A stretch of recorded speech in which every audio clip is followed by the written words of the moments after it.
foot inconditionnel, le foot sur le grill, bonsoir. Un plaisir, un bonheur, un privilège pour nous de vous retrouver une fois de plus dans le cadre de votre talk show d'analyse et décryptage de l'actualité sportive nationale et internationale. Là, ce soir, nous parlons bien sûr de la CAN U20 où les Lions indomptables de cette catégorie font carton plein. Ils survolent carrément la poule A. 3 matchs, 3 victoires. Et nous attarderons bien sûr sur cette patronyme qui au début décriait, mais qui désormais font l'unanimité. Puis nous parlerons en deuxième partie de ce programme, bien sûr, de la Ligue 1 et 2 annoncée ce week-end, mais qui, d'Albert Bidaou de Sédou, organisera, n'est-ce pas, ces championnats. Entre-temps, le TAS qui, n'est-ce pas, demande des explications à la FIFA pour ce qui est, n'est-ce pas, du comité provisoire mis en place et dirigé par le sénateur Albert Bida. Voilà, mesdames et messieurs, ce qui constitue le fil conducteur de cette toute autre édition de Foot sur le grill, mais nous ne serons parler de tout ceci,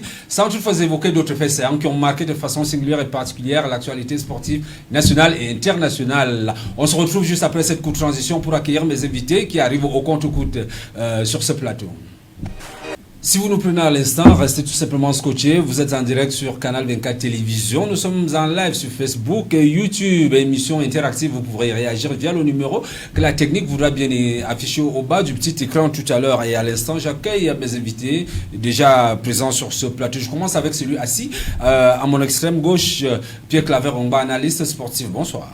Bonsoir Armand, bonsoir aux nombreux téléspectateurs de Canal 24 qui nous suivent de par le monde sur la toile. Et excellent début de semaine à tous, quoi qu'il arrive, gardez le sourire. Toujours garder le sourire. Alors, il y a pas mal de temps, vous aviez organisé un petit tournoi, c'était au stade de la carrière. Oui. C'était de quoi c'était? C'était le tournoi de l'avenir. Il y a le promoteur, le jeune chef, à la personne d'Aristide Zibi, qui n'a pas lésiné sur les moyens, encore moins sur le temps, parce que vous savez, aujourd'hui, notre football est légèrement à la traîne, suivez mon regard. Et il a donc pris comme ça l'initiative avec 8 académies qui ont répondu présent avec chacune 2 catégories, à savoir les U15 et les U17. Alors donc ça s'est joué en 2 sous-poules, 2 sous-poules pour les U15, 2 sous-poules pour les U17, et le tournoi est arrivé au terme. C'était pour 10 jours, du 1er au 11, donc 11 jours. Donc on a joué, on a eu nos finalistes, et ça s'est bien terminé de ce côté. Tout le monde est parti étant content. C'est la montre à suffisance que c'est vrai, notre football est à la traîne. Il y a quand même des initiatives qui sont prises pour essayer de pallier, n'est-ce pas, à ce manquement. Merci. Un autre qui, lui, est un habitué des organisations des tournois de la solidarité, Solidarité. Administrateur de football, Bertrand Dom, bonsoir. Oui, bonsoir Armand, bonsoir à tous nos nombreux téléspectateurs et surtout à tous ceux qui nous suivent à travers le monde, à la diaspora bien sûr. Et aussi, comme d'habitude, comme de coutume, un bonsoir particulier à ma petite famille du côté de Mohamed Salah et l'autre du côté d'Alam Paris-Bolova. D'accord. Alors Bertrand, d'entrée de jeu, je voudrais déjà vous remercier pour ce magnifique polo Fusion Team Club. Fusion Team Club qui est un équipementier et qui entend, n'est-ce pas, habiller les clubs d'élite cette saison. Oui, effectivement, nous avons déjà commencé à le faire, déjà à partir du tournoi international de la solidarité où nous avons donné des maillots complets à 8 équipes, à 8 équipes qui ont préparé 8 équipes participantes au tournoi. Des maillots qui sont de très bonne qualité. Justement, on peut apprécier. Oui, c'est des pièces uniques qu'on ne peut pas voler, parce que si on vous vole ça, vous allez directement détecter votre voleur. Parce que s'il amène ça quelque part, il sera le premier et le seul à l'avoir. Et aussi, c'est des maillots Four Seasons qui peuvent se jouer en toute période. Et aussi les trucs comme... c'est une marque turque que je représente modestement au Cameroun. Et oui, c'est des maillots qui sont adaptés déjà au climat camerounais, parce que c'est un climat qui alterne entre la pluie et le soleil. En passant par la petite saison pluvieuse. C'est des maillots là où vous pouvez jouer aujourd'hui, vous lavez et puis demain vous continuez à jouer. Et c'est des maillots qui supportent 240 matchs avant de les remplacer. Donc, ça veut dire que c'est super économique pour les équipes que nous connaissons très modestes en Afrique. Donc, voilà, pour la saison en cours, nous avons PWD qui était le champion, oui, qui sera habillé par Fusion Club Team. Nous avons Colombe Sportive de Saint-Mélima. Quand vous allez les voir avec un maillot avec des ancrages particuliers, vous saurez que c'est Fusion qui est passé par là. Vous allez voir complètement rénover, disons, les maillots d'APGS Demfou, oui, qui a quelque chose d'extraordinaire parce qu'ils ont presque le maillot de l'Inter de Milan. Et je demande à tout le monde d'aller savourer ces équipes. Et aussi ce n'est pas un reste, il y a ASFAP, donc nous sommes déjà en négociation très avancée. Il y a même déjà certaines choses dehors pour eux, pour pouvoir être très bien habillés, confortablement habillés lors de la saison qui va débuter dans quelques jours. Alors Fusion Team, Club Team, n'est-ce pas, en phase de devenir un partenaire de Foot sur le Grill, et je peux déjà rassurer nos téléspectateurs que, si Dieu voulant, ils pourront eux aussi avoir la chance, n'est-ce pas, de porter ces magnifiques maillots, n'est-ce pas, à travers des quiz que nous allons de temps en temps lancer comme cela. Ils pourront, n'est-ce pas, réagir et puis remporter et gagner, n'est-ce pas, ces magnifiques tuniques que vont arborer, n'est-ce pas, nos clubs d'élite, parce que c'est pas donné. C'est une grande première quand même qu'on retrouve, n'est-ce pas, un équipementier qui vient comme ça s'arroger la part belle des clubs d'élite. Qu'est-ce qui fait particulièrement votre force? La qualité ou bien c'est quoi? Oui, vous savez déjà que, comme je le dis toujours, la Turquie est la plus grande foire footballistique mondiale. Et moi, je suis resté là-bas parce que j'ai vu ce qui se passait, et parce que j'avais déjà parcouru quand même d'autres pays. Et quand je suis arrivé, j'ai vu que c'était un pays qui avait le tout en un. Donc, c'est des gars qui forment des équipements de haut de gamme, qui forment dans... il y a des prix des tissus haut de gamme, et c'est des prix très raisonnables, un peu plus élevés que par rapport à peut-être ce qui vient de Chine, parce qu'il faut bien le dire, mais qui ont une durée beaucoup plus longue par rapport au prix, parce que quand je vous dis déjà que un jet de maillot que vous achetez chez nous doit supporter 240 matchs, donc ça fait pratiquement 4 ans que vous devez avoir ces jeux de maillots avant de le remplacer. Des maillots qui ne se délavent pas, organisés sur le tableau. Il peut vous dire, il avait déjà eu quand même des essais qui sont arrivés, qui ne se délavent pas. La Colombe qui a eu ces maillots, et puis les autres, ils jouent les matchs amicaux depuis près de 8 mois. Je pense qu'ils partent déjà à une quarantaine de matchs avec ce que nous les avons donné au premier. Donc c'est des maillots vraiment hyper solides qui allient la performance et surtout la durabilité et le prix. Bon, d'accord. Merci à Fusion Club Team qui, n'est-ce pas, va habiller les clubs d'élite cette saison. On enchaîne avec, n'est-ce pas, la première brève avec le Coton Sport qui s'est qualifié pour la phase de poule de la Coupe de la CAF. Bravo au Coton Culteur. C'est la montre à suffisance que c'est une équipe qui a su ménager sa monture. Si aujourd'hui elle a obtenu avec brio sa qualif sans avoir perdu le moindre match. Donc on ne peut qu'être se réjouir malgré que notre football lui-même également, lui, il est à la traîne. Mais il y a des clubs qui se démarquent de par leur programme bien organisé. Donc bravo au Coton Culteur et on leur souhaite tout le bien qu'on pense d'eux pour la suite de la compétition. Déjà en entrant dans la phase poule, je crois que là ils seront mieux aguerris pour pouvoir aborder cette phase-là. D'accord. La phase de poule, dont le tirage au sort, lui, il a lieu aujourd'hui. Aujourd'hui, c'est du côté du Caire Bertrand. Et le Coton Sport se retrouve, n'est-ce pas, dans le chapeau 3, n'est-ce pas, avec le club sud-africain des Orlando Pirates, et le club Kana FC de Zambie, et puis le Salitas FC du Burkina Faso. Quelles sont les chances, n'est-ce pas, quand on sait que dans le chapeau 1, on a des gros calibres, notamment le RS Berkane, l'Étoile du Sahel, le Buffalo, et puis le Raja de Casablanca et Enimba.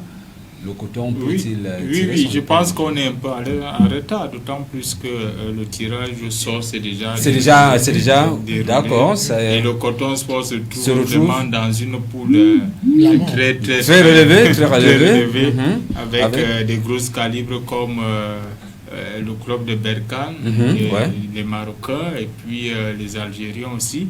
Donc je pense que ça ne sera vraiment pas une partie de plaisir pour Coton Sport qui a eu une bonne préparation. Ils ont très bien travaillé parce qu'ils ont ciblé les meilleurs joueurs du championnat qu'ils ont enrôlés dans leurs effectifs. Ils ont eu aussi, un grand appui au niveau des supporters. Donc, je voudrais dire au niveau du casting de leurs adversaires qui leur a permis quand même d'avoir des adversaires très abordables pour pouvoir se qualifier. Mais ce n'était pas évident vu la situation actuelle. Donc, on s'est dit que Coton Sport, vraiment, nous lui souhaitons tout le bien possible. Et aussi mais il faut dire que la phase de poule sera très difficile pour le Coton Sport au regard, n'est-ce pas, des adversaires. Oui, ça sera difficile, mais pas impossible parce que le match se joue en aller-retour.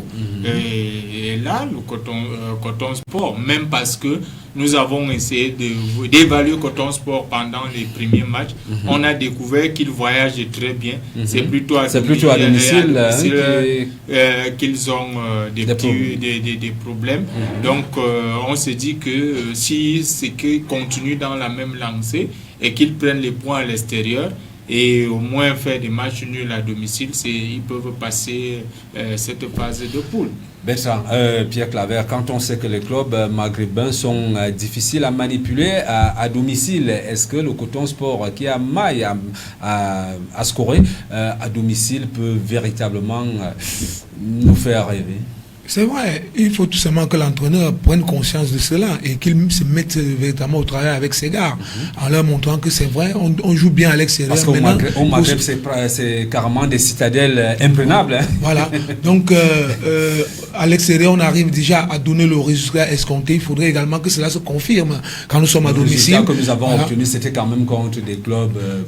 Vous savez, Armand, moi je ne vais pas tomber là-dedans. Je vais tout simplement dire, si Coton avait été mal préparé, Coton serait tombé. Si Coton avait été...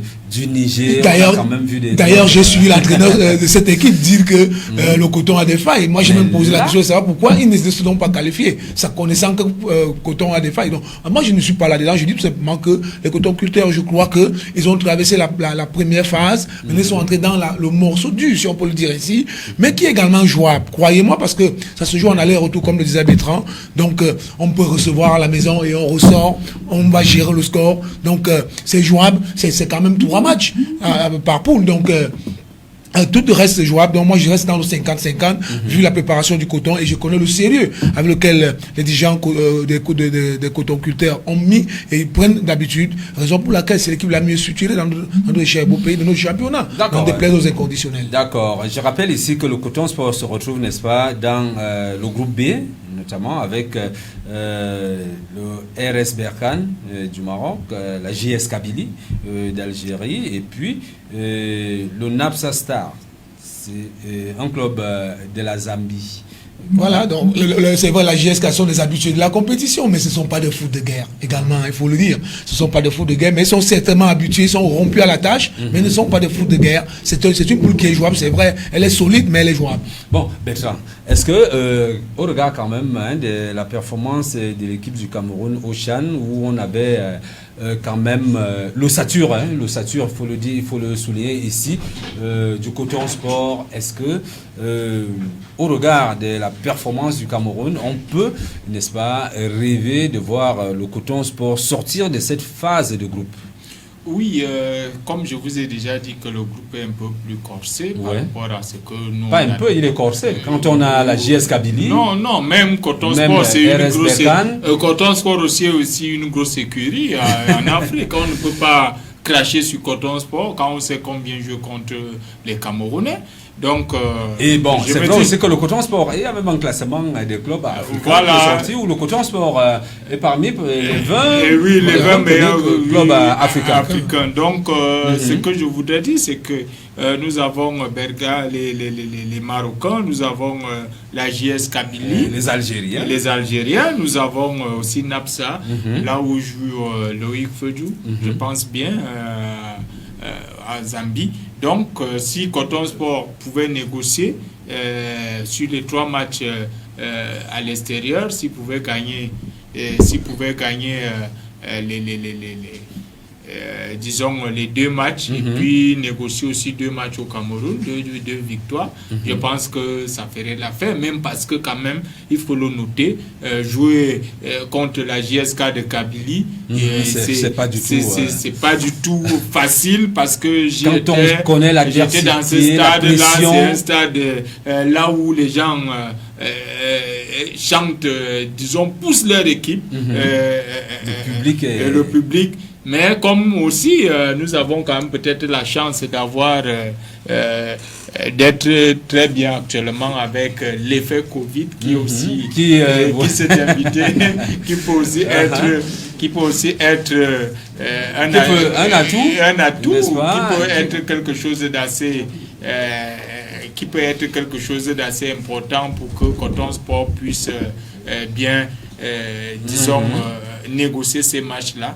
Donc c'est à peu près ça. On se dit que nous sommes à fond. Vous pensez que ces clubs privés de leur public peuvent... Oui, privés de leur public. Et surtout que vous avez vu quand le PWD est parti en Afrique du Sud, nous on a bien établi que quand un match se joue sans public, c'est 50-50. C'est 50-50. Voilà. Donc ça veut dire que si on continue à jouer sans public, ça sera toujours du 50-50. Donc Coton Sport n'aura vraiment pas disons beaucoup de mal à pouvoir s'imposer comme ils aiment s'imposer à l'extérieur dans ces 3 matchs. D'accord. Vous me permettez d'accueillir notre consultant permanent, l'ancien chercheur Jules Raymond Foula, qui nous a rejoint sur ce plateau. Bonsoir. Bonsoir Armand, bonsoir à vos téléspectateurs ainsi qu'à vos internautes qui nous suivent de par le monde entier. Bonsoir à tous les supporters de Lions Indomptables, toutes catégories confondues. Bonsoir également à tous les supporters de mon club fétiche, le Canon sportif de Yaoundé. Et je termine mes salutations par les institutionnels, ceux qui sont à la manœuvre pour que ces pays existent. Et parmi ceux-ci, le premier sportif, le premier footballeur camerounais, Son Excellence, M. Paul Biya, le président de la République. D'accord. Alors, quelques téléspectateurs qui réagissent déjà via la toile. Je vois ici Manjaro Rémi qui nous dit bonsoir. Bonsoir, merci.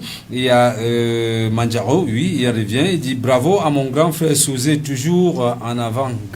Souzé, c'est vous? Oui, c'est moi. C'est vous? Ok.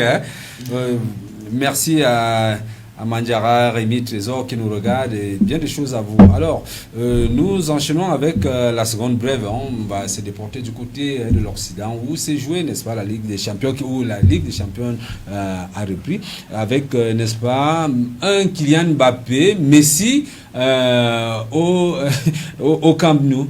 Et je ne sais pas si, avec le concours de la technique, on peut avoir, n'est-ce pas, les extraits de cette rencontre. Et puis, on revient sur le plateau pour commenter.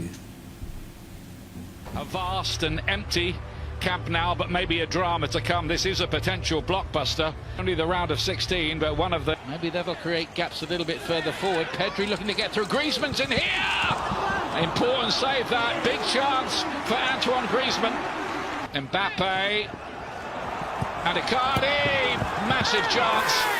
Not taken. Is that Messi in that deep roll again? Now then, did the heels click there? De Jong goes down in the penalty area. No goalkeeper was going to stop that. He made absolutely certain. Lionel Messi again. Some more mischief, trying to thread away through, and a big opportunity there for Dembele. Zawa with an early ball flicked on by Verratti. Mbappe, 1-1. Splendidly taken. Another twist in the plot. Mbappe is Kazawa, look at him passing it. Griezmann goes on and is inches away from what? Florense to cut this one inside is Keane. It's another miscue and just Mbappe and Cardi helps it on, and Keane is a splendid save because he had to readjust there. Now then, could be something here. Florenzi plays it across the face of goal. Mbappe 2-1 to Paris Saint-Germain. They're caught out there. Another away goal for Pochettino. He was on a hat-trick now. Poor took the legs of Ter Stegen to stop him. Yes, to take it. And a massive chance and another goal as well. Moise Keane arriving on the back post. And his fairy tale. He go one better this year with Paris Saint-Germain. Well, not if his goalkeeper's going to do things like that. That was Mbappe. Hat-trick. Brilliant. Absolutely brilliant. He's stolen the show. Put his name up in lights. Ronald Koeman with smile on his face, but what is he feeling? 4-1, alors le Barça qui coule à domicile, hein, Bertrand. Quelle analyse faites-vous de cette déculottée administrée, n'est-ce pas, au FC Barcelone? Oui, Barcelone, depuis un bon bout de temps, ils ont des problèmes au niveau de la défense. Ouais, des problèmes défensifs. Je pense quand même que c'est ça qui fait en sorte que nous disions qu'il ne faut pas être trop amis avec les joueurs. Parce que la défense, la charnière défensive de Barcelone est trop restée à la maison longtemps. Si bien que parfois, il y a déjà des liens qui font en sorte que on se dit toujours que bon, ça a été un jour sans, ça a été un jour sans. Et au moment où c'est compliqué comme cette déculottée de 4-1, donc je pense que Barcelone devrait vraiment essayer de réfléchir comment est-ce qu'ils peuvent avoir des défenseurs assez coriaces. Parce que ce que nous remarquons, c'est que le milieu défensif et la défense centrale jusqu'au gardien, et ils ne font pas trop d'efforts parce que l'attaque est en train de buter. Puisque dans le match, il faut toujours regarder si l'attaque a marqué et si la défense, a... Donc, quand nous voyons cet équilibre-là, on voit que la défense est beaucoup trop poreuse. Donc, à partir du milieu défensif... C'est une équipe déséquilibrée, oui, c'est une équipe déséquilibrée. Donc, voilà, c'est à eux de réfléchir. Ils ont toujours su réfléchir, de prendre des gars qui peuvent venir apporter en plus du sang de facette de défense, surtout à l'axe de la défense. Ouais. Et on a quand même vu un Gérard Piqué, vraiment piqué, piqué, n'est-ce pas, au vif. Mais oui, il a été très moyen. Ça fait depuis que... Et on décrit quand même sa perf depuis pas mal de temps. Oui, ça fait depuis que... C'est pour cela que j'ai dit que ça me surprend beaucoup pour de voir des équipes de ce niveau avoir des sentiments. Parce que moi, je connais ces gens-là. Quand vous ne donnez plus la première... Vous avez vu comment ils ont fait avec Suarez. Il suffit de passer 4-5 matchs sans scorer. Et puis on te dit déjà de partir. Mais avec Piqué, on l'a tout excusé. il se balade, il marche au stade. Et il n'est pas assez impactant comme il était il y a de cela 3 ans, je veux dire.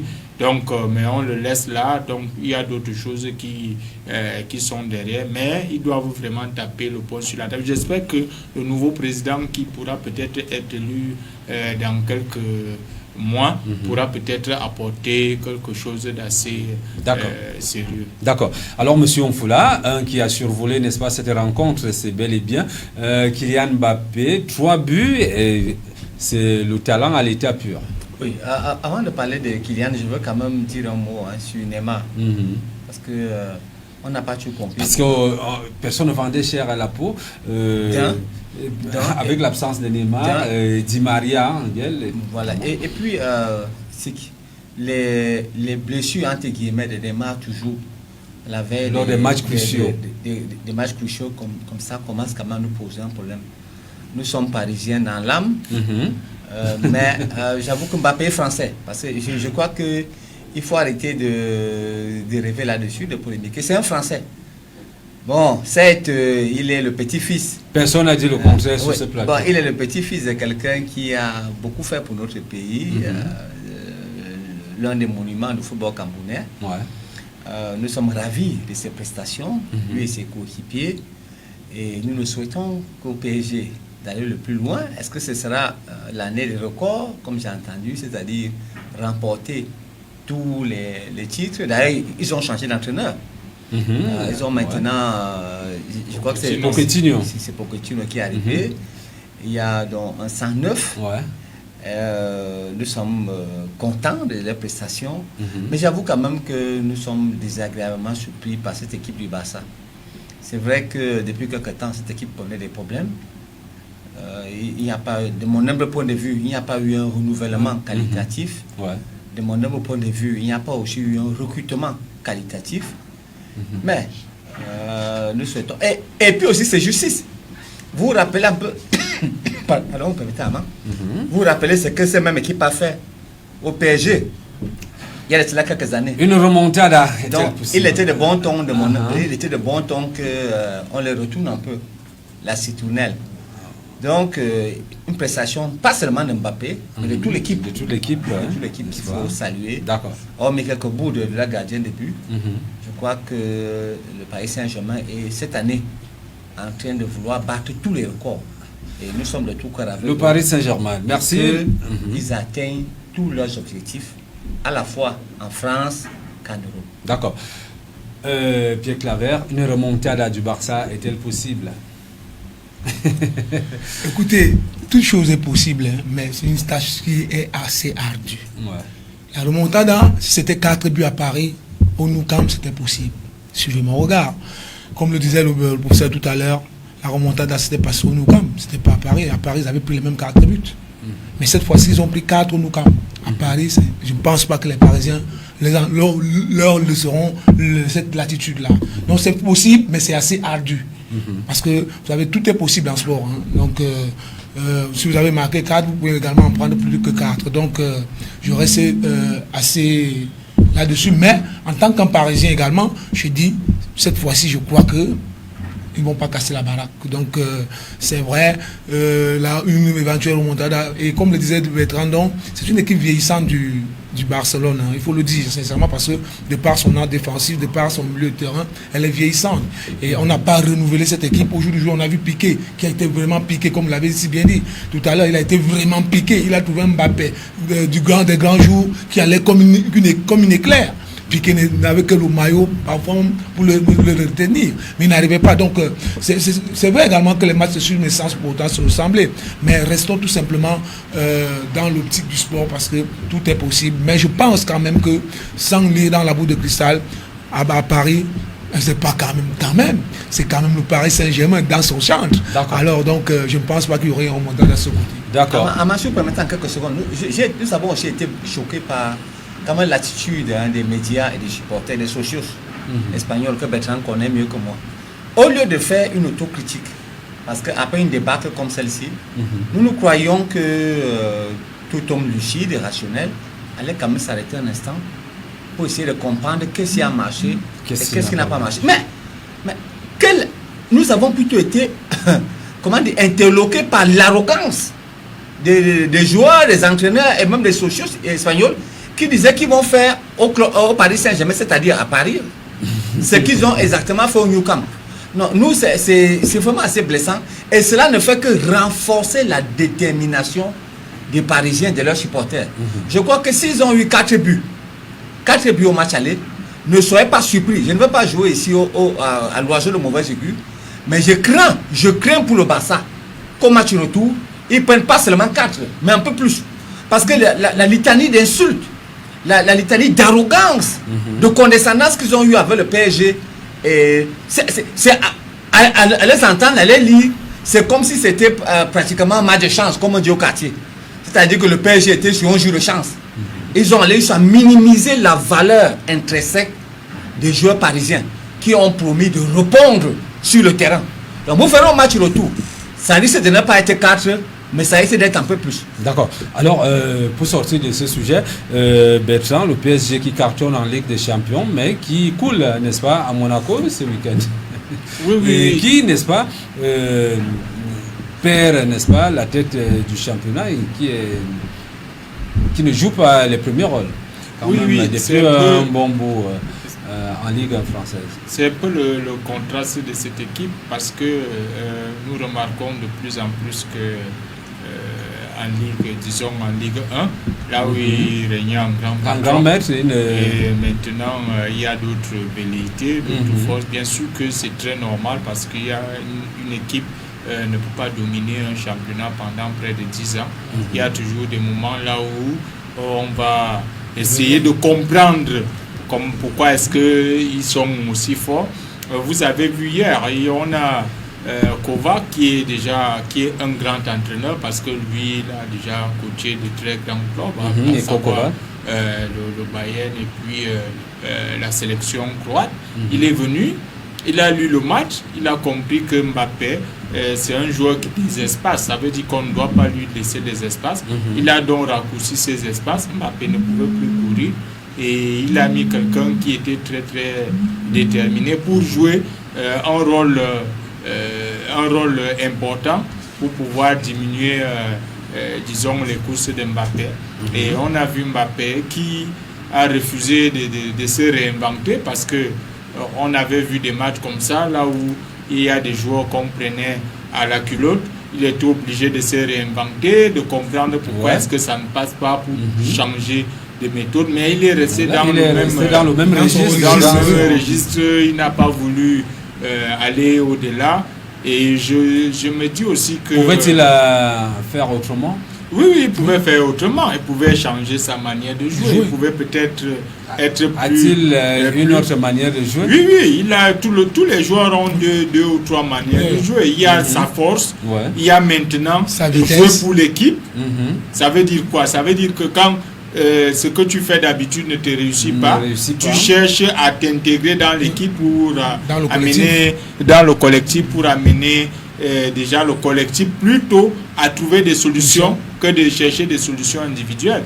Donc c'est à peu près ce qui s'est passé là et on se dit que cette équipe, ce Mbappé là, au match retour, comme le disait déjà le professeur là, les gens de Barcelone ont aussi peut-être compris cela. Donc, mais comme ça sera aux gens de Barcelone de marquer des buts, donc franchement, trouver pour essayer de mettre Mbappé sous le témoin n'est pas tellement important. C'est plutôt de chercher à marquer des buts et aussi à ne pas encaisser. Donc, d'accord. Est-ce que le Covid n'est pas peut-être un élément salvateur pour le Paris Saint-Germain? On a dit. Mais non, la saison dernière, on a quand même vu le PSG. Mais non, Armand, c'est pour toutes les équipes. C'est du 50-50. Quand il n'y a pas le public au stade, c'est du 50-50. Est-ce que le Covid ne profite peut-être pas à tout le monde? Le Bayern a gagné l'année passée avec le même Covid. Comme prédisait le Paris Saint-Germain, plutôt gagnant que c'est l'avantage du Paris Saint-Germain. Il dit non, c'est au désavantage de toutes les équipes, c'est à l'avantage de toutes les équipes. Cette histoire du Covid, donc je ne pense pas qu'il s'avantage un club particulièrement que les autres. D'accord. Bon, pour sortir, est-ce que les joueurs parisiens ne négligent déjà pas le championnat? Parce qu'on les voit un peu plus concentrés en Ligue des Champions qu'en championnat. Le fait d'avoir remporté plusieurs fois le championnat, survolé même le championnat, où on ne leur trouvait pas d'adversaire, est-ce qu'il est en train de se passer en ce moment où on voit quand même un Paris plus concentré en Ligue des Champions, mais il est moins en championnat? Trois choses. D'abord, ça peut créer bien entendu la sclérose, vous savez. Le fait de remporter tout le championnat, la coupe, la Ligue et tout ce que vous voulez, la Super Coupe, peut faire en sorte qu'il y ait une sorte de démotivation. Ça peut aussi provenir du fait que les dirigeants estiment qu'il est temps de passer un cran au-dessus, sur le plan européen. Parce qu'en fait, l'objectif du président parisien, c'est la Ligue des Champions. Voilà, ça peut aussi venir des joueurs eux-mêmes, du fait qu'ils estiment que la plupart, Bertrand est là à côté, la plupart sont vers la fin de leur contrat. Donc ils sont en train de rechercher ou alors de vouloir se positionner sur le plan européen, mondial. Ça peut créer une motivation. Mais moi je crois que c'est maintenant à l'entraîneur de jouer.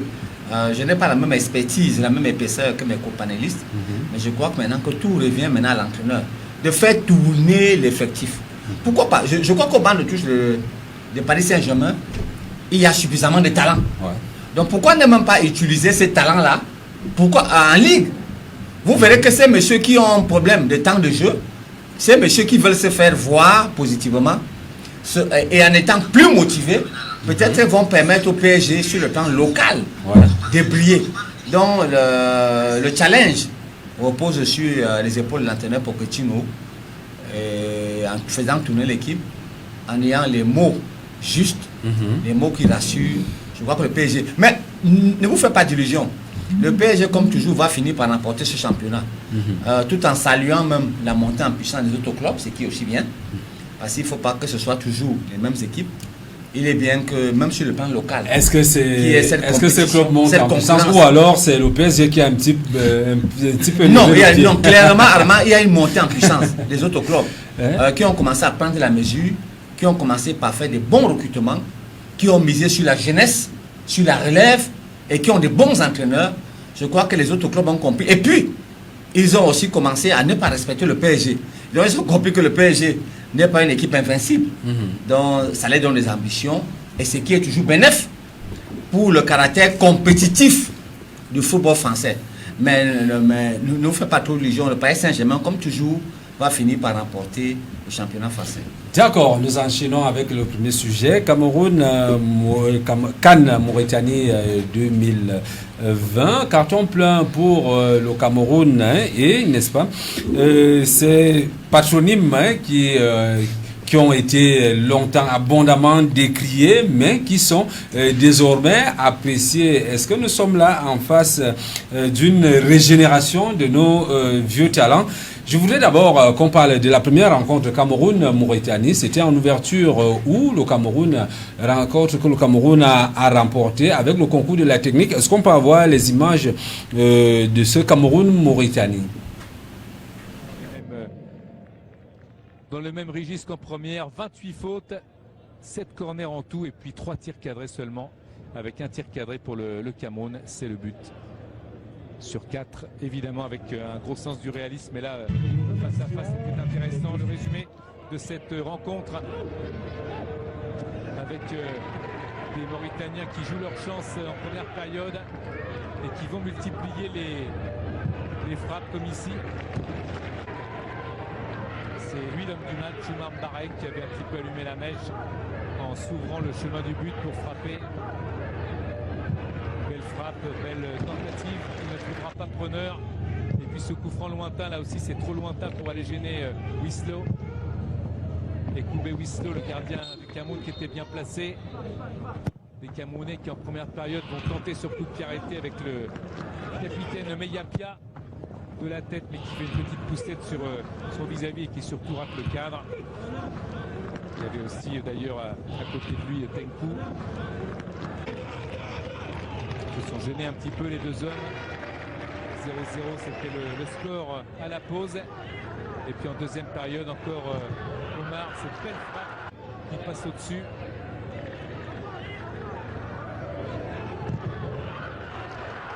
Très belle frappe, bonne technique encore une fois. Et puis ici une première occasion sur ce centre au deuxième poteau, mais il n'y a personne malheureusement pour la Mauritanie, heureusement pour les Camerounais et les partenaires de Meyapia qui va concéder le corner. Ce coup franc en 2 temps avec une combinaison à 3. Centre directement dans les bras de Wislo. C'est bien travaillé à l'entraînement, mais ensuite il fallait quelqu'un dans l'axe pour reprendre cette occasion. Ensuite la frappe lointaine qui n'est pas cadrée. Directement vers Mohamed. Et puis ce geste terrible. C'est du football, hein, c'est du sport, mais ce geste terrible de conséquence plus exactement. Abou Diallo en retrait. Et l'attaquant qui fait la différence avec énormément de sang-froid et d'adresse. C'est là qui fait la différence sur le gardien et là sur le défenseur. On a sur les deux pour aller faire trembler les filets adverses. Le Cameroun qui mène 1-0 et qui mènera longtemps 1-0 et même toujours, puisque la Mauritanie n'arrivera pas à refaire son retard. On ne verra pas. 1-0, c'est le score qui a sanctionné, n'est-ce pas, cette entrée en matière des Lions indomptables U20. C'était face au pays organisateur, la Mauritanie. Pierre Claver, c'est une belle perf d'entrée de jeu. Il fallait, n'est-ce pas, cartonner. Et les Lions ont réussi l'exploit. Ils ont réussi l'exploit. J'ai eu la chance. Hein, c'est une équipe que j'ai vu évoluer. Je l'ai vu monter, cette équipe. Donc, je vous le disais, il y a l'une de vos émissions ici. Il y a du génie, il y a du talent là. Avec également le renfort qui est arrivé. Je pense que là, aujourd'hui, ça nous donne raison et ça donne raison à ceux-là qui ont moulé cette équipe. Donc, on va seulement dire que très belle entame de compétition. Et la suite, on la connaît. Donc, rien à dire. C'est vrai que elle n'est pas aussi parfaite avec de petits manquements, mais je crois qu'au fur et à mesure, le coach est en train de faire des réglages. Je crois que là, maintenant, on est sur lancé. On est entré dans la dernière phase, la phase qualificative pour les demi-finales. Donc, on va tout simplement croiser les doigts et qu'il nous donne le meilleur. Il nous donne entièrement satisfaction de ce côté. D'accord. Une équipe bien huilée, un collectif assez ourdi. Bertrand, votre avis, votre analyse de cette première rencontre?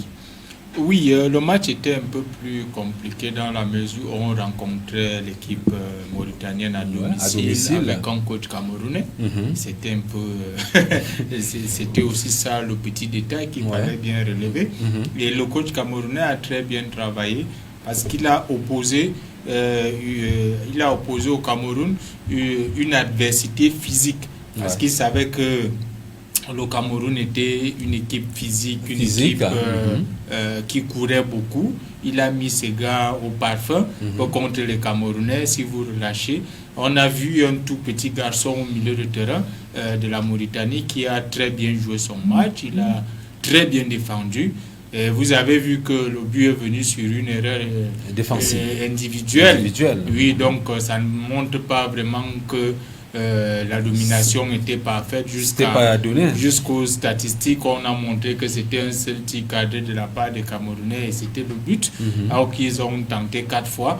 Donc ça montrait déjà que le Cameroun c'est une très bonne équipe. Nous vous l'avions dit ici il y a de cela près de 2 mois, un mois et demi, que c'est une très bonne équipe. Nous avons été à la base de la sélection de 60 à 70% des joueurs.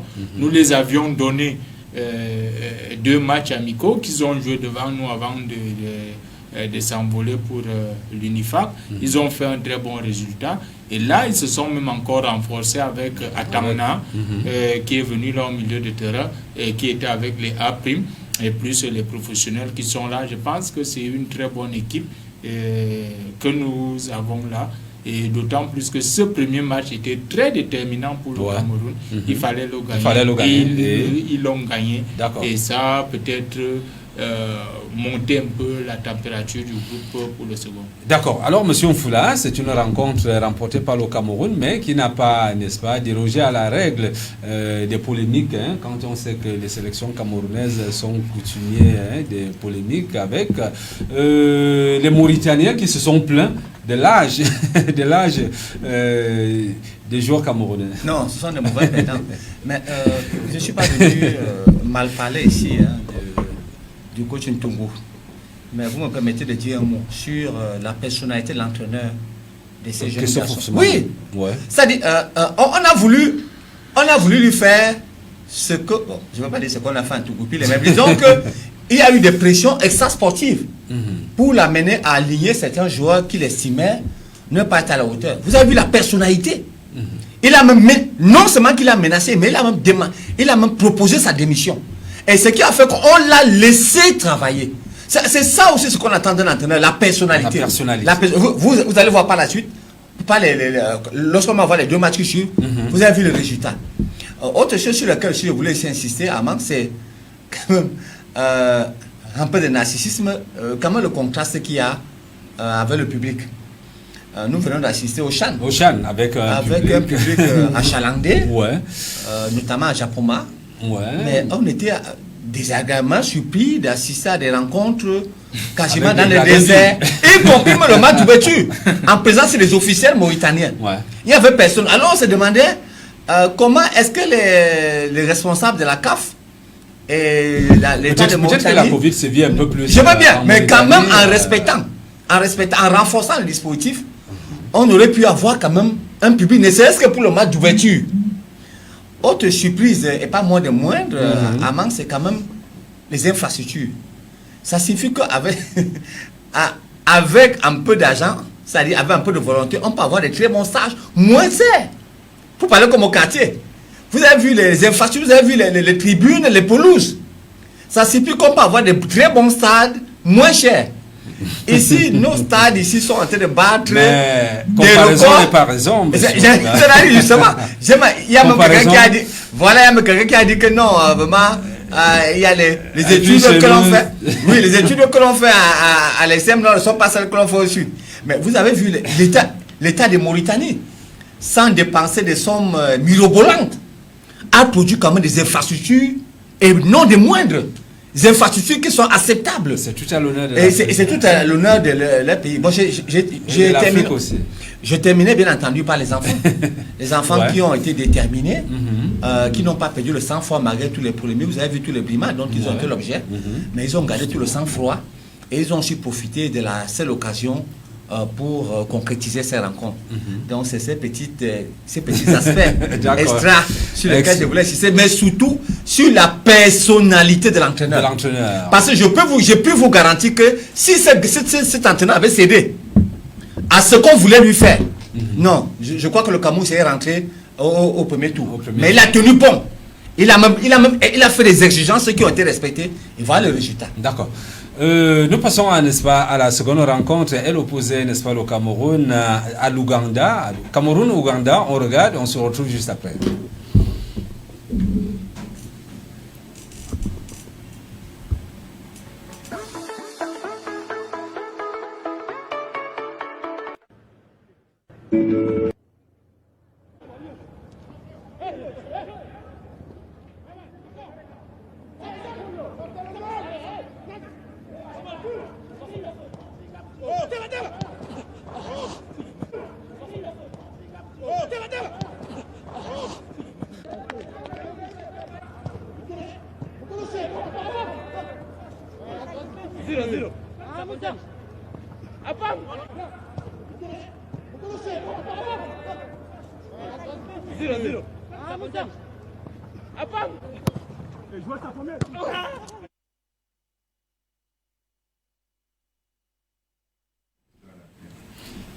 Voilà, 1-0, c'est le score qui a sanctionné cette rencontre que nous avons en image service minimum, mais 3 points de glané. Pierre Claver.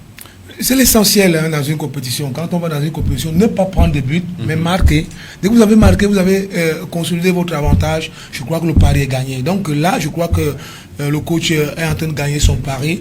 Déjà lors de la première rencontre, qui était, comme l'a si bien signalé Bertrand, qui était la plus difficile parce que c'était le pays organisateur et face à un entraîneur camerounais qui connaît le système du Cameroun. Donc là, nous sommes sortis également. C'est vrai, les matchs se suivent sans pourtant se ressembler. Mais là, les gars ont fait l'essentiel, à savoir marquer et ne pas en prendre des buts. Je crois que les 3 points sont quasi dans la poche. On peut que s'enorgueillir. D'accord. Bertrand, 1-0. Il faut dire que les gars sont sur la même lancée. C'est pas de déconcentration. Les gars sont constants. La qualif, elle est pratiquement acquise puisque à l'issue de cette rencontre, le Cameroun avait déjà obtenu sa qualification. Oui, c'était déjà bien. C'est comme moi, j'aurais appris avec d'autres grands entraîneurs que j'ai quand même eu le temps de regarder, à savoir les gens comme Bielsa quand il avait la sélection. Le plus important, c'est de gagner un match parce que vous voulez 3 points. Et ça ne sert à rien de faire une tournée de 5-0 alors que le plus important, c'est de gagner, d'autant plus que c'est un championnat court. Et quand c'est court comme ça, la fraîcheur est aussi importante. Donc il fallait juste ne pas aller comme... disons, se lancer comme ça pour avoir des très gros scores et puis être trop épuisé. Mais L'Ouganda a très bien joué. L'Ouganda venait aussi pour essayer d'obtenir ces résultats-là. Mais nous l'avons obtenu grâce à toujours un ballon arrêté. Donc ça montre que le Cameroun est quand même assez fort sur les ballons arrêtés. Et le Cameroun est fort que sur les ballons arrêtés. Oui, et sur ce que nous notons dans cette équipe... Il y manque aussi des tueurs. Non, ce que nous essayons de voir dans cette équipe des UV, c'est que il y a la concentration. Les joueurs sont beaucoup plus concentrés par rapport à ce que le professeur disait, parce que avec les A', on a noté qu'il y avait parfois une déconcentration qui nous faisait prendre des buts. Mais là, les garçons sont appliqués, sont concentrés, ils n'acceptent pas. Peut-être on nous dépasse, mais ils ne sont pas feignants. Parce que c'est ce que je dis toujours au football. Au football, il y a être feignant et qu'on t'a dépassé. Parce que quand on te dépasse et qu'on marque un but, tout le monde va dire que ok, on va bien jouer la prochaine fois. Mais quand on est feignant, ça veut dire que tu t'arrêtes là où tu ne dois pas t'arrêter, et puis toi tu laisses filer l'adversaire, et puis voilà. Donc les gars ne sont pas feignants, et je suis très content de les voir à ce niveau. Nous connaissons les joueurs qui sont là, c'est des joueurs très talentueux, des joueurs qui ont vraiment envie, les gars qui ont envie, parce que c'est le plus important encore, parce que les gars ont envie, et ils sont là en train de démontrer. Rappelez-vous que le capitaine de cette sélection est resté au Cameroun. Donc le défenseur central. Et vous avez vu, celui qui joue avec lui a pris le même rythme. À un moment, je me disais qu'il va venir toujours avec quelque chose de moins. Mais là, nous voyons plutôt que il a compris que c'est moi qui dois endosser la responsabilité, et il est en train de faire le job. Donc vraiment bravo au défenseur camerounais, le joueur de Faux-Vazu, de la performance qu'il est en train de montrer lors de cette compétition. D'accord. Alors, M. Onfoula, on voit quand même des joueurs sortir du lot, notamment c'est cité ici par Bertrand Don, des gars qui sont comme ça sans championnat, mais qui, n'est-ce pas, réussissent quand même, qui font des exploits. Est-ce que l'équipe nationale n'est pas l'arbre qui cache la forêt? Non, il y a du talent. Il suffit seulement que les gens se ressaisissent, comme a dit quelqu'un, pour que le job soit fait. Mais ici encore, je vais insister sur le coach.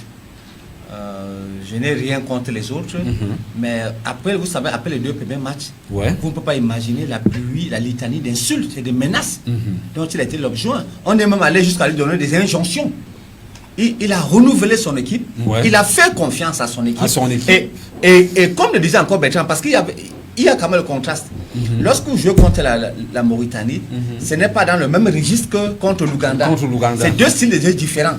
Alors il a dû réadapter et remobiliser l'équipe. C'est ce qui a donné cet excellent travail que vous voyez là. Donc moi je continue de jeter les lauriers sur cet entraîneur et sur ces jeunes joueurs qui mouillent vraiment le maillot pour l'honneur. Je ne serais pas surpris. Je ne veux pas jouer au prophète, mais ne soyez pas surpris que le Cameroun soit le vainqueur de cette compétition. Parce que si on laisse, hormis tous les autres inconvénients habituels que vous connaissez des équipes nationales, si on laisse cet entraîneur faire son job, tout son job et rien que son job, je crois que cette équipe risque de nous apporter des satisfactions inimaginées. Donc, inimaginées et inimaginables. Donc moi je suis satisfait d'eux. Et je crois que le travail va être fait. C'est des joueurs courageux, c'est des joueurs qui sont pugnaces, qui sont téméraires. Des morts de faim. Et je voudrais aussi louer aussi la participation. Bertrand, on ne l'a pas dit assez. La Mauritanie est limitrophe de 2 États, c'est-à-dire le Sénégal et le Maroc. Il faut louer ici la participation de la diaspora positive. On a l'habitude de décrier une catégorie, la diaspora, mais tous nos compatriotes qui se trouvent au Sénégal et au Maroc se sont mobilisés pour soutenir ces jeunes joueurs. On ne les voit pas suffisamment à l'antenne, mais je peux vous dire que sur le stade et en dehors du stade, ils reçoivent cet encouragement, ces félicitations, ce qui fait en sorte que ces joueurs sur le terrain se transforment comme vous voyez là.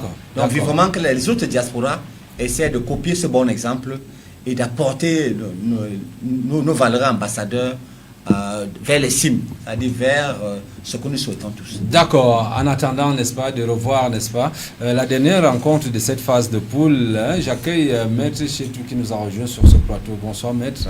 Bonsoir Armand, bonsoir à tous les panélistes, bonsoir à tous les téléspectateurs de Canal 24. Une fois de plus, je vais m'excuser. Cette fois-ci, c'est dû à la pluie. Il y a une averse qui s'est abattue. Donc, c'était pas de ma faute. D'accord, vous êtes tous excusés. Je pense que les téléspectateurs vous le concèdent. Bon, alors, allons-y avec la technique. Nous emmenons avec la dernière rencontre de la poule A, c'est celle qui opposait, n'est-ce pas, le Cameroun au Mozambique. Et puis, on revient pour commenter. Benson Aboubakar qui ouvre la marque ici au stade de la réunification. Le capitaine des Lions indomptables du Cameroun. Benson Aboubakar.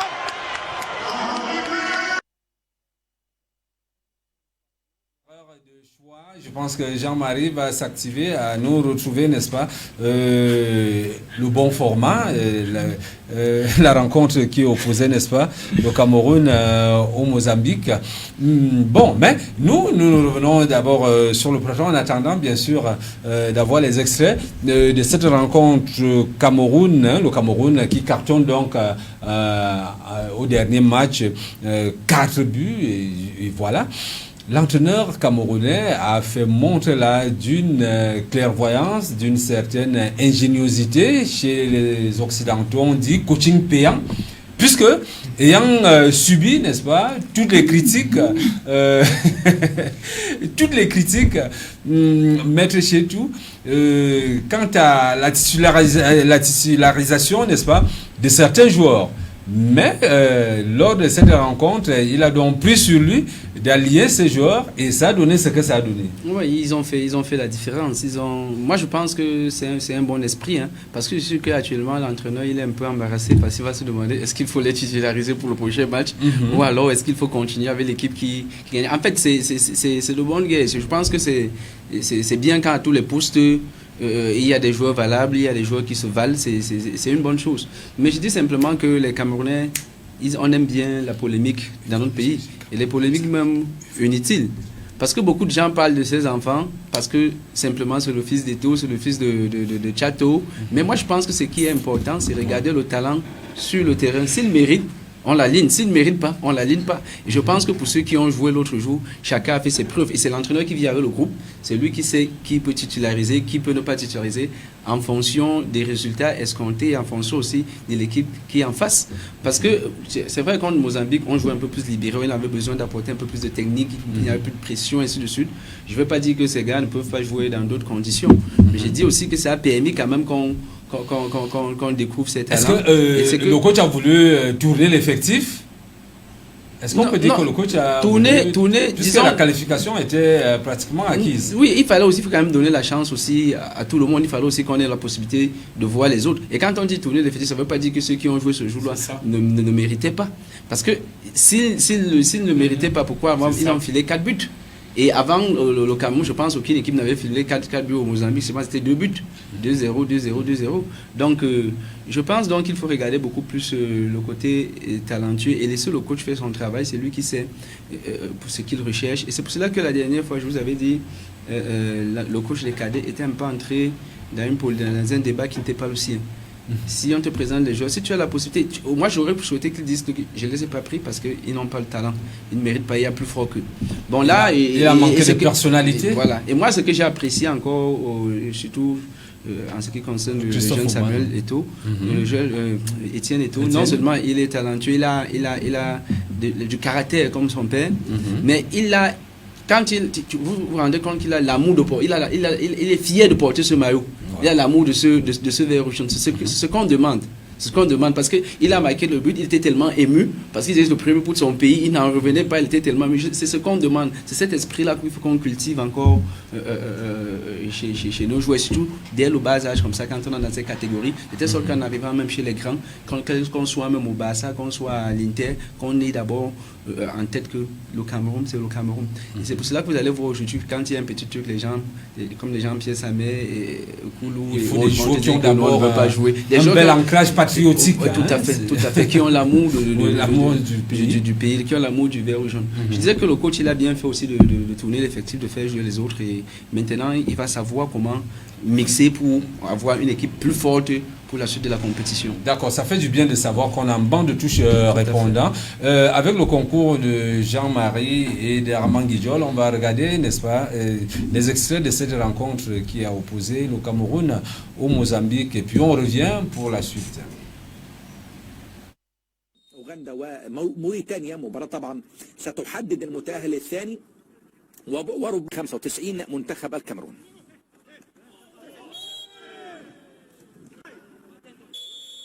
ضربة حرة مباشرة للكاميرون وتصويبة جول أول جميل يا ولد. إيتو بندي يتألق يتجمل يسجل أول أهداف المباراة.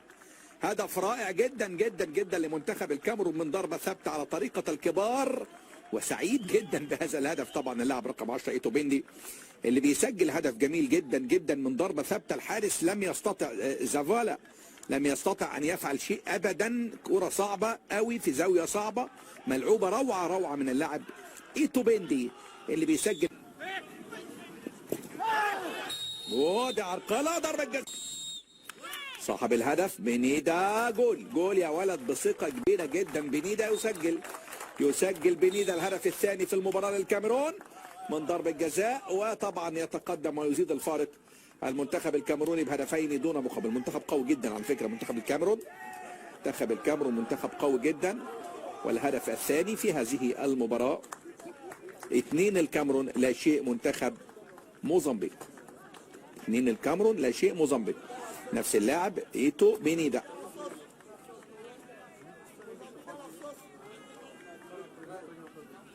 إيتو بنيدا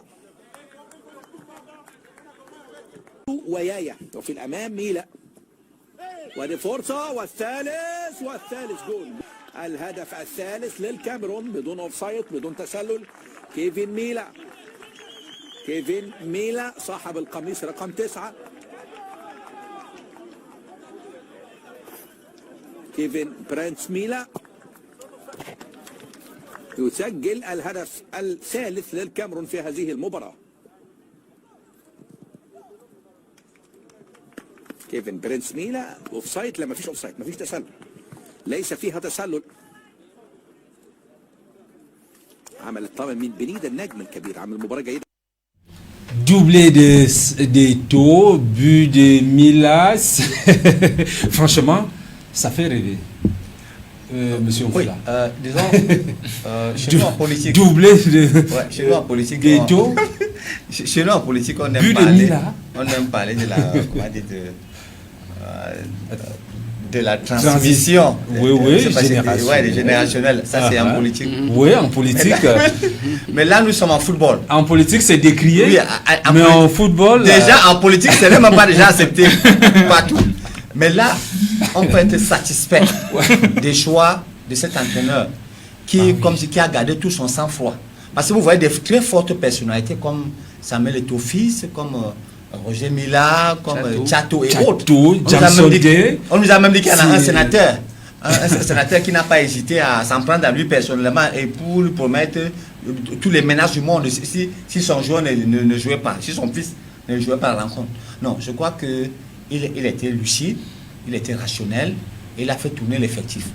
Et comme le disait tout à l'heure, maître, maintenant le problème principal qui va se poser à lui, c'est de savoir que va-t-il faire lors de la prochaine rencontre. Parce qu'il y a maintenant du talent. Il y a du talent, c'est-à-dire que l'équipe nationale du Cameroun a pratiquement 2 équipes compétitives. Et on a forcément du regret à main. C'est vrai que je ne veux pas retourner du couteau dans la plaie. Mais quand j'ai vu jouer ces enfants, le fond, pas le nombre de buts, le fond de jeu, Bertrand à côté de moi, le fond de jeu, je me suis demandé. Il joue mieux que... Oui, mais non. Je crois qu'on n'a même pas besoin d'être un magicien du football pour comprendre que si ces enfants avaient été alignés lors du CHAN qui vient de se dérouler, on n'aurait peut-être pas gagné. Mais c'est que si on aurait d'abord évité les 4-0 qu'on a fait contre les Maroc et on aurait eu un meilleur parcours. Je parle du fond, du fond du jeu. Les enfants se retrouvaient sur la pelouse et dire que c'était une équipe de réserve. Vous avez la lucidité, vous avez l'élégance, vous avez les gestes techniques, vous avez l'adresse. La maturité. La maturité, vous voyez le sang-froid de ces enfants. je me dis que peut-être que on va tout faire dans les regrets, mais c'est aussi bien. Et je veux sortir par là où Maître a commencé en disant que nous attendons les prochaines échéances. Pour moi, ça ne fait l'objet d'aucun doute. Si on continue de faire confiance à ces enfants, si on les motive, si on fait confiance à cet entraîneur, je crois que le Cameroun va remporter cette compétition. D'accord. Moi j'ai une question. Est-ce qu'on n'est pas là en train de refaire la reproduction, n'est-ce pas, de certains talents? Quand on voit les noms, Eto'o, Mila, Tchato, Sondé et Mb. Écoutez, est-ce que ce n'est pas une génération qui est en train de... Ça peut être ça, ça peut être ne pas ça. Vous savez, quand vous mettez votre enfant au monde, vous ne savez pas quel chemin il va prendre. Il y a des parents qui ont été... Vous ne me dites pas qu'un jour le fils de Paul Biya va devenir président de la République. Il peut avoir son couloir, son carnaval à lui. Maintenant, nous sommes dans le milieu footballistique. C'est vrai, généralement, vulgairement, les enfants qui vivent avec leur papa, qui sont sportifs, sont toujours en train d'aller, même avec la musique. Suivez mon regard. Est-ce que c'est pas dans les gènes aussi? Oui, il y a ça. Il y a ça. Oui, les jeunes sont là et il faut y aller. Maintenant, on a un problème également parce que c'est pas tous qui réussissent. Suivez également mon regard parce que là-dessus. Mais là, quand même, on a quand même comme le disait un noyau assez consistant qui peut nous faire, qui nous permet quand même d'en parler. Comme le disait Maître, moi je vais ajouter le loi. C'est pas tous les jours qu'on a une équipe. Voilà. Une première fois que celui-là arrive, il n'a pas déjà là, il n'est pas né ici, il n'a pas la mentalité ici, mais regardez le jubilé, il est émotif. C'est-à-dire, l'émotion a son comble. Il se dit, mais tiens, et il est fier de porter ce maillot. C'est de ça qu'il s'agit, le fighting spirit. Et il a déjà ça. Et je crois que son papa le lui a inculqué. Et je crois que les deux autres également, quand on voit sont des juniors, on ne se pose pas la question. J'ai connu son papa comme joueur, défenseur. Johnson est dans l'Olympique de Gaulier. Donc, je connais à suffisance. Il a le même fighting spirit que son papa. C'est peut-être Tchato que je n'ai pas encore... mais je vous dis tout simplement, je crois que c'est déjà une très bonne chose. Croyez-moi, parce que là, c'est pas tel que c'est parti. Si on garde cette génération sur la toile des murs, on la suit, je crois que là, on a une future équipe A', pourquoi pas Espoir et A'. D'accord. Maître, est-ce que on n'est pas là en train de reproduire, n'est-ce pas, ces anciennes gloires? Si ça ne fait pas rêver de revoir une équipe avec les Roger Mila, c'est une bonne chose. Les Eto'o fils. C'est une bonne chose, surtout que Roger Mila n'a jamais joué avec Eto'o. Si cette fois-ci on peut jouer l'équipe nationale du Cameroun avec Roger Mila et avec Eto'o, c'est quand même. Non, on est assuré au moins qu'on aura. On a assuré au moins qu'on aura tellement de buts à marquer et on va gagner tellement de compétitions. L'ensemble des compétitions que Mila et Eto'o ont gagné, c'est tout cela gagné au même moment. Ça va faire des bons parcours en Coupe du Monde, au moins aussi 4 autres cannes, parce que les deux ont gagné 2 cannes. Des bonnes participations en Coupe du Monde. C'est une bonne chose. Moi, je dis simplement que ce qu'il faut faire, il faut simplement suivre cette génération. Même si on ne remporte pas cette canne junior, ils ont le potentiel. Il faut seulement qu'il y ait du suivi. Il faut du suivi. Il ne faut pas qu'on pêche où on a pêché les autres fois. Il faudrait qu'on essaye de corriger le tir. Après une compétition comme celle-ci, les gars, c'est parti. Ils sont exactement. Il faut tout simplement les suivre et je pense que ça va bien se passer et on est fiers de voir les Camerounais jouer déjà à ce niveau. Et je dis, même si, parce que nous aussi on a vocation à ce que dès qu'on ne gagne pas, on commence à les insulter. Ça peut arriver qu'ils ne gagnent pas, mais c'est vrai quand même qu'ils ont le potentiel pour aller jusqu'au bout, mais ça peut arriver. Il y a des erreurs de parcours, ça peut arriver, mais je dis, on a déjà un bon potentiel et ce qui m'intéresse beaucoup plus dans leur attitude, c'est le fighting spirit qu'ils ont, la volonté de défendre ce maillot bec et ongle, dans la volonté, la fierté de porter ce maillot, ce qui a disparu depuis belle lurette dans les sélections, surtout seniors camerounaises. Donc c'est une bonne chose. Et je dis, si on refait une certaine équipe avec, on attend même s'il y a même les Olympiques qui arrivent, c'est une bonne chose.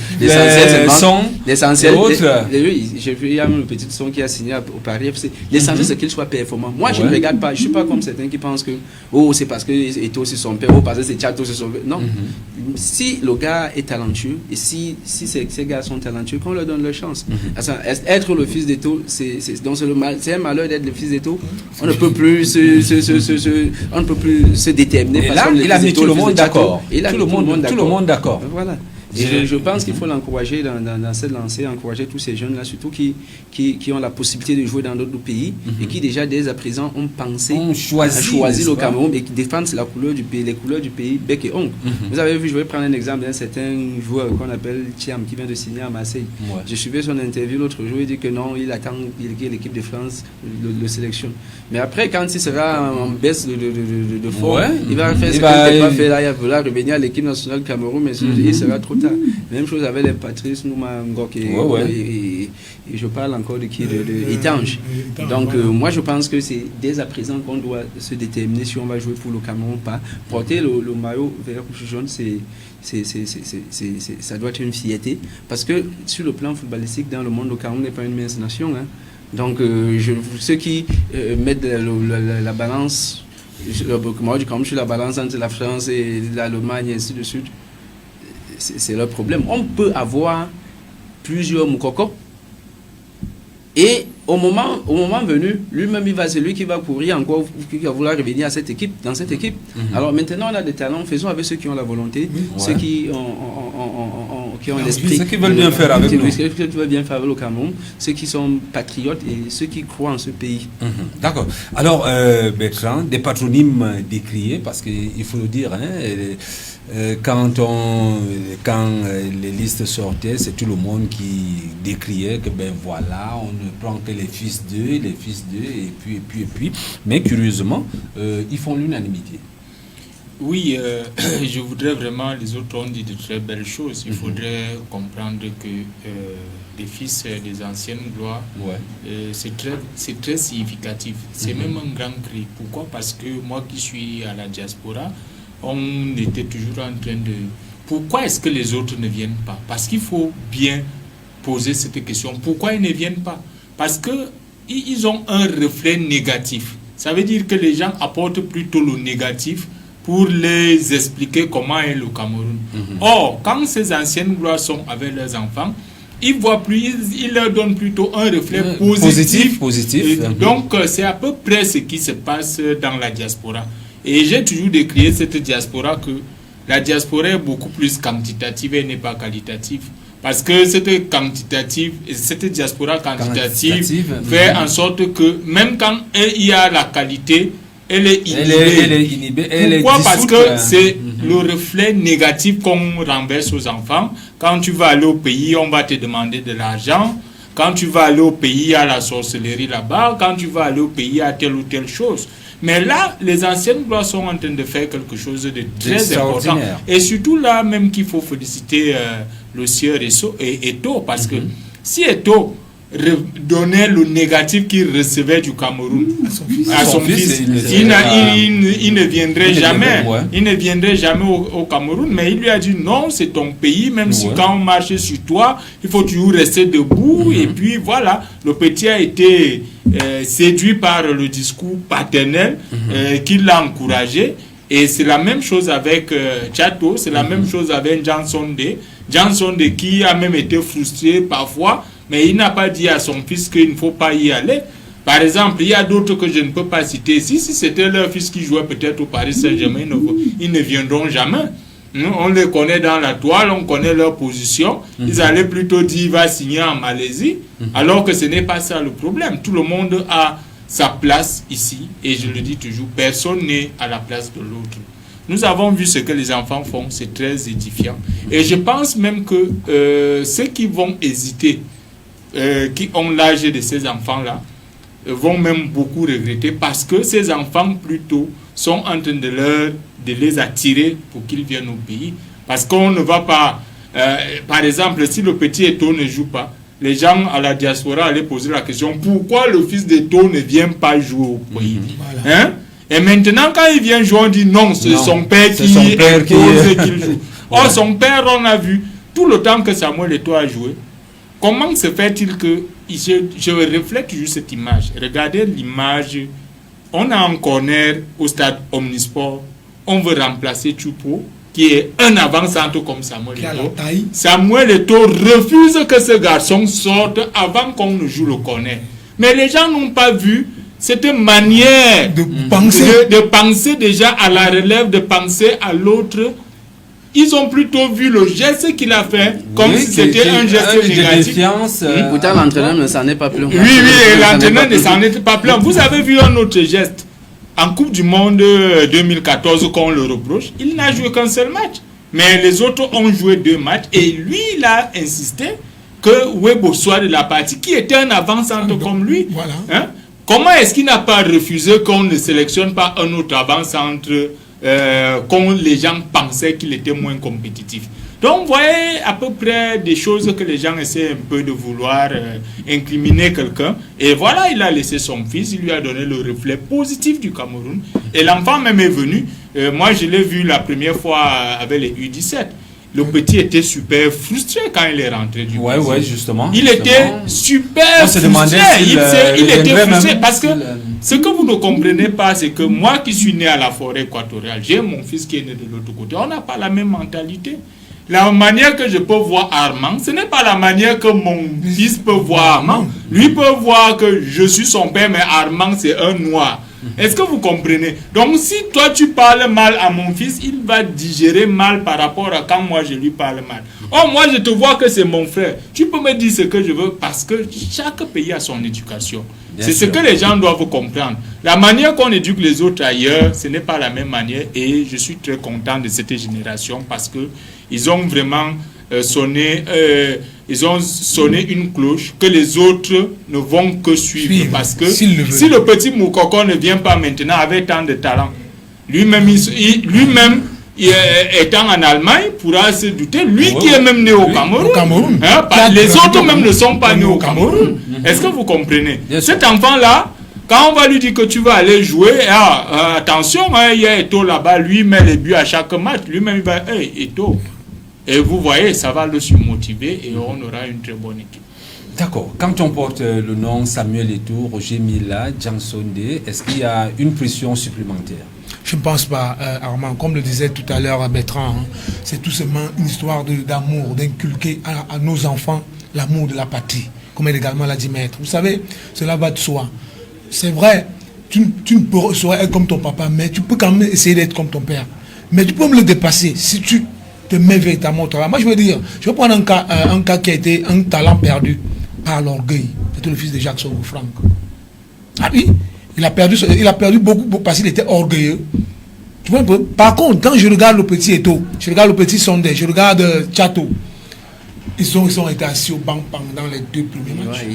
Et il fallait les voir jubiler quand les autres marquaient.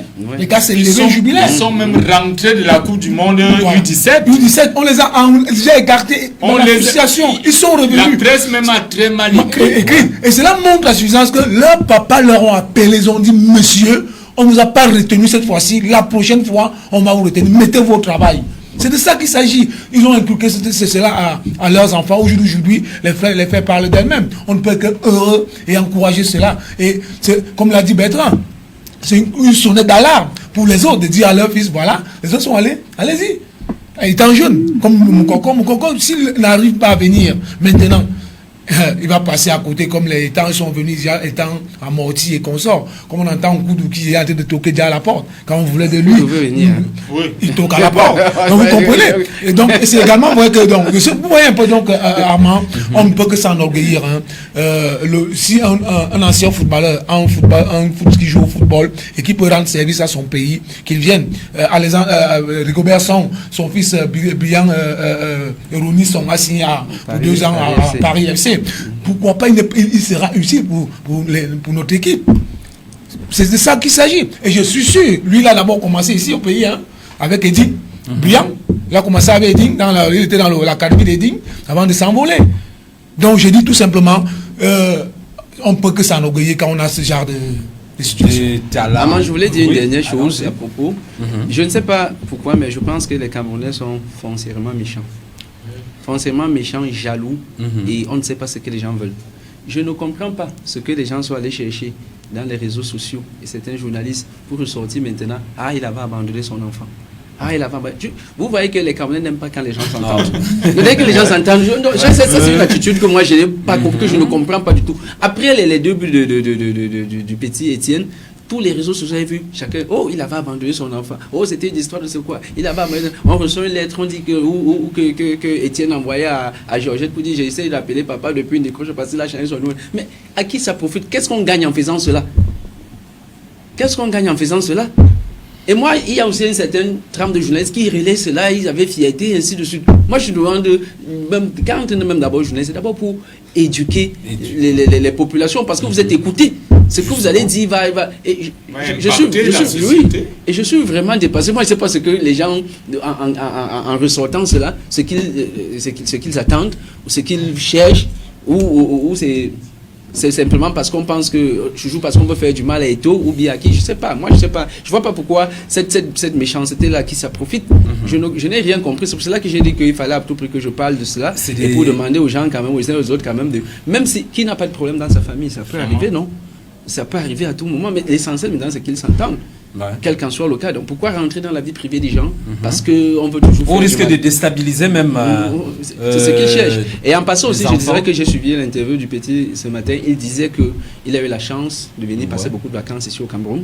Il connaît beaucoup de villes. Douala, Yaoundé, c'est même certaines villes du Nord. Il venait passer régulièrement les vacances ici. Donc ce qui fait un peu qu'il a acquis un tout petit peu cette mentalité camerounaise. Parce que moi, la question que je t'ai posée après la Coupe du Monde cadette, est-ce que ces jeunes vont encore revenir? Voilà. Est-ce qu'ils vont revenir? Quand on les appelait, ils sont venus. Moi, ils étaient vraiment ridiculisés. Et c'est ça n'encourage pas aussi certains qui veulent revenir au Cameroun. Vous êtes traités comme ça. Et c'est pour ça que depuis cette période-là, on avait fait une émission ici, j'avais dit que Libye était entrée dans un débat qui n'était pas le sien, dans une polémique qui n'était pas la sienne. Moi, j'ai dit l'essentiel maintenant, c'est qu'on mette tous les enfants là, tous les Camerounais, que si tu es talentueux, tu joues, que tu sois le fils d'Eto'o, de Paul Biya ou du petit commerçant à Mokolo, ainsi de suite. L'essentiel, c'est le mérite. Celui qui mérite joue. Et mieux on a la concurrence, mieux l'équipe va se porter. Et mieux on aura de la qualité et on sera capable, comme il a dit tout à l'heure, de former 2 équipes nationales. Et s'il y a un blessé, on n'a pas d'inquiétude.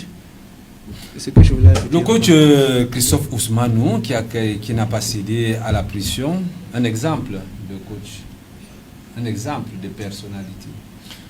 Armand, moi je ne peux pas dire qu'il n'a pas cédé à la pression, parce que moi-même en tant que coach, je sors d'une compétition avec un groupe, et dans ce groupe-là, il y a un seul joueur qui n'est pas de la partie, à savoir le capitaine. Oui. C'est lui qui l'a remplacé par un autre, qui était aussi dans le groupe.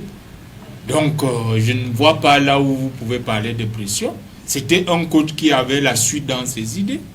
Il savait que je m'en vais dans cette compétition. Les petits ont tellement survolé la compétition en Guinée équatoriale qu'il fallait ramener ce noyau pour commencer. Et il a débuté la compétition avec eux.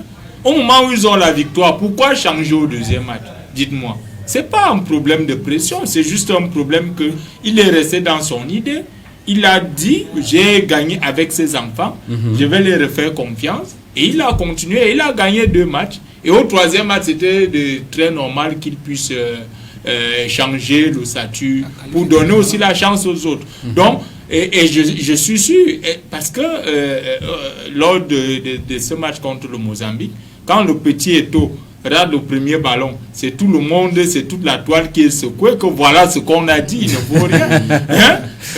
Quelqu'un qui sort dans une autre, il a une autre philosophie de jeu, il vient avec la philosophie camerounaise, et même en marquant les 2 buts, il y a des gens qui ont dit qu'il n'est pas trop physique. Est-ce que c'est tout le monde qui doit être physique? Chacun a son style de jeu. Donc on ne peut pas, donc c'est à peu près ça. Le coach est resté dans ses idées, et vraiment nous l'encourageons. C'est à lui de faire la synthèse de ce qu'il a vu pour nous présenter une équipe capable de passer les quarts de finale et pourquoi pas aller plus loin. D'autant plus que la dernière fois qu'on a remporté, c'était en 95. Oui, et c'est la première fois que une équipe junior camerounaise a 9 points sur 9. Moi, j'ai souvent très peur des équipes qui ont 9 sur 9 parce que nous avons vu parfois l'Égypte à 9 sur 9, mais quand ils arrivent en quart de finale, ils sont là-bas, ça se joue. Mais là, c'est pas ce que nous souhaitons. Nous souhaitons que l'équipe continue jusqu'au bout de la la compétition. D'accord, et c'est par ces mots-là que nous fermons, n'est-ce pas, cette page réservée, n'est-ce pas, à la CAN Mauritanie des U20. Bon, nous acheminons déjà vers la fin de ce programme, hein. Nous ne serions partis sans dire un mot sur la Ligue 1 et Ligue 2 annoncée, n'est-ce pas, ce week-end. La question que je m'en vais vous poser à chacun, il y aura championnat, il n'y aura pas. Je vais commencer à Marc. C'est pas parce que je suis le plus intelligent. Non, du tout. Très loin de là.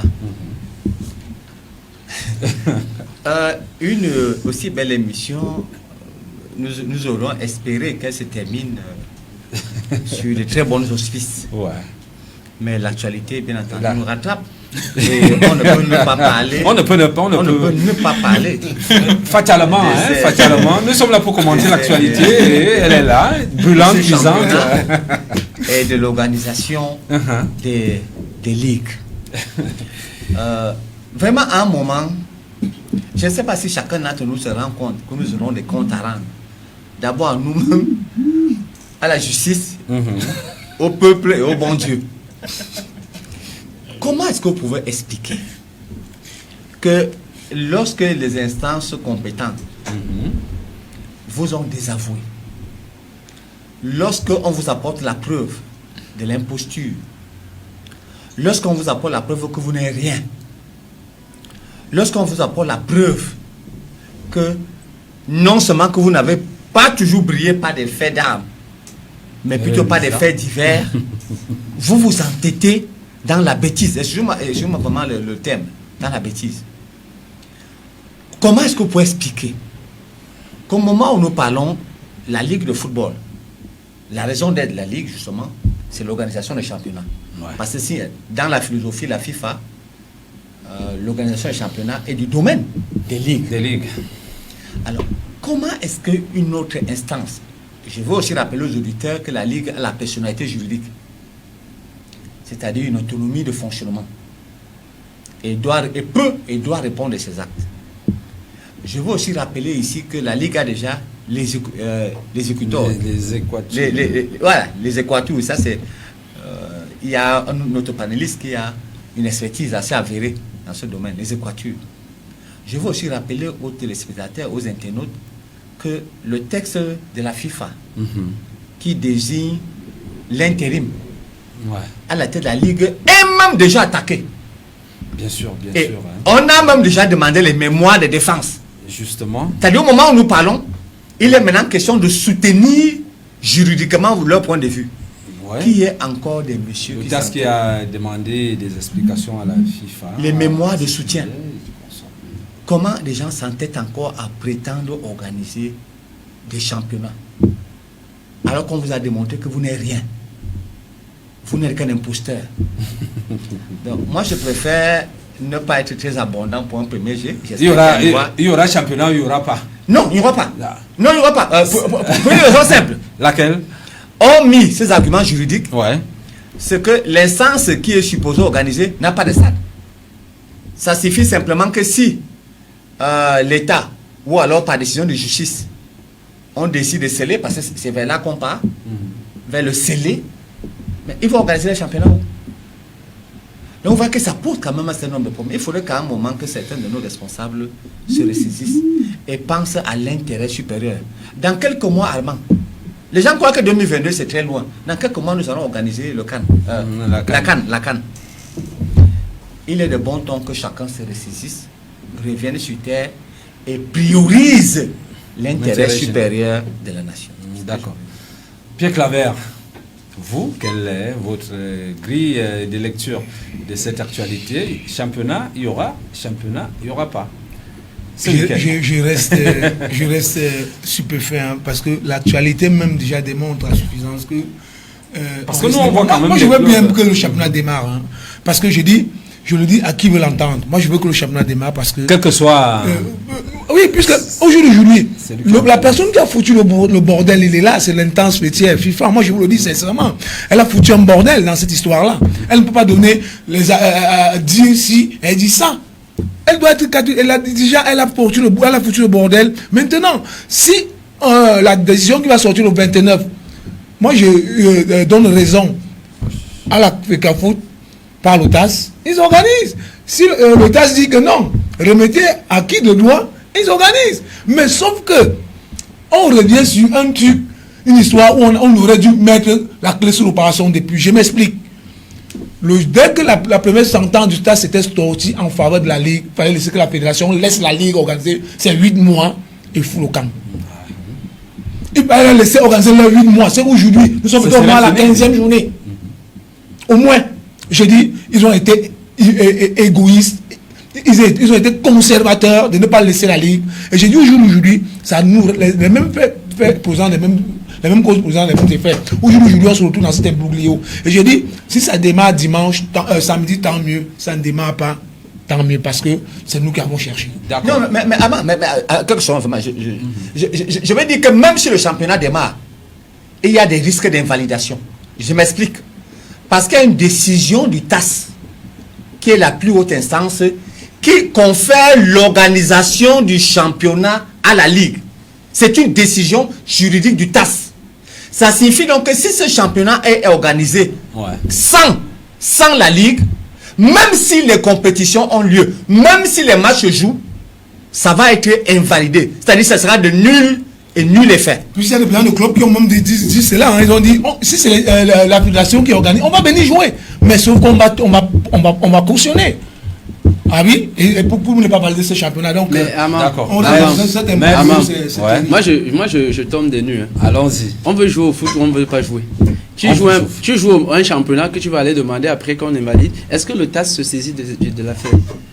Si les Camerounais décident d'aller jouer à ce championnat et que personne ne saisit le TAS, qui va invalider?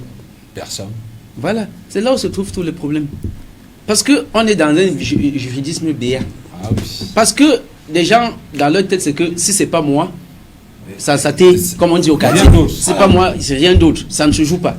Mais revenons sur les faits et j'essaie de répondre aussi à votre question. Le championnat va-t-il se jouer samedi et dimanche? Moi je dis oui. Et j'ai la ferme conviction que ça va se jouer.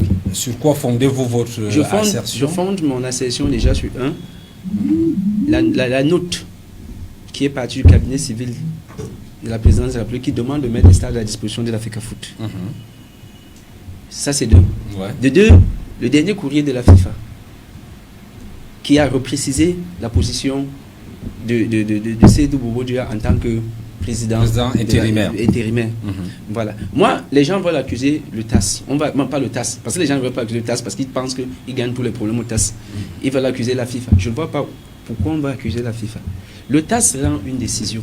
Et les gens interprètent cette décision simplement la partie qui les intéresse.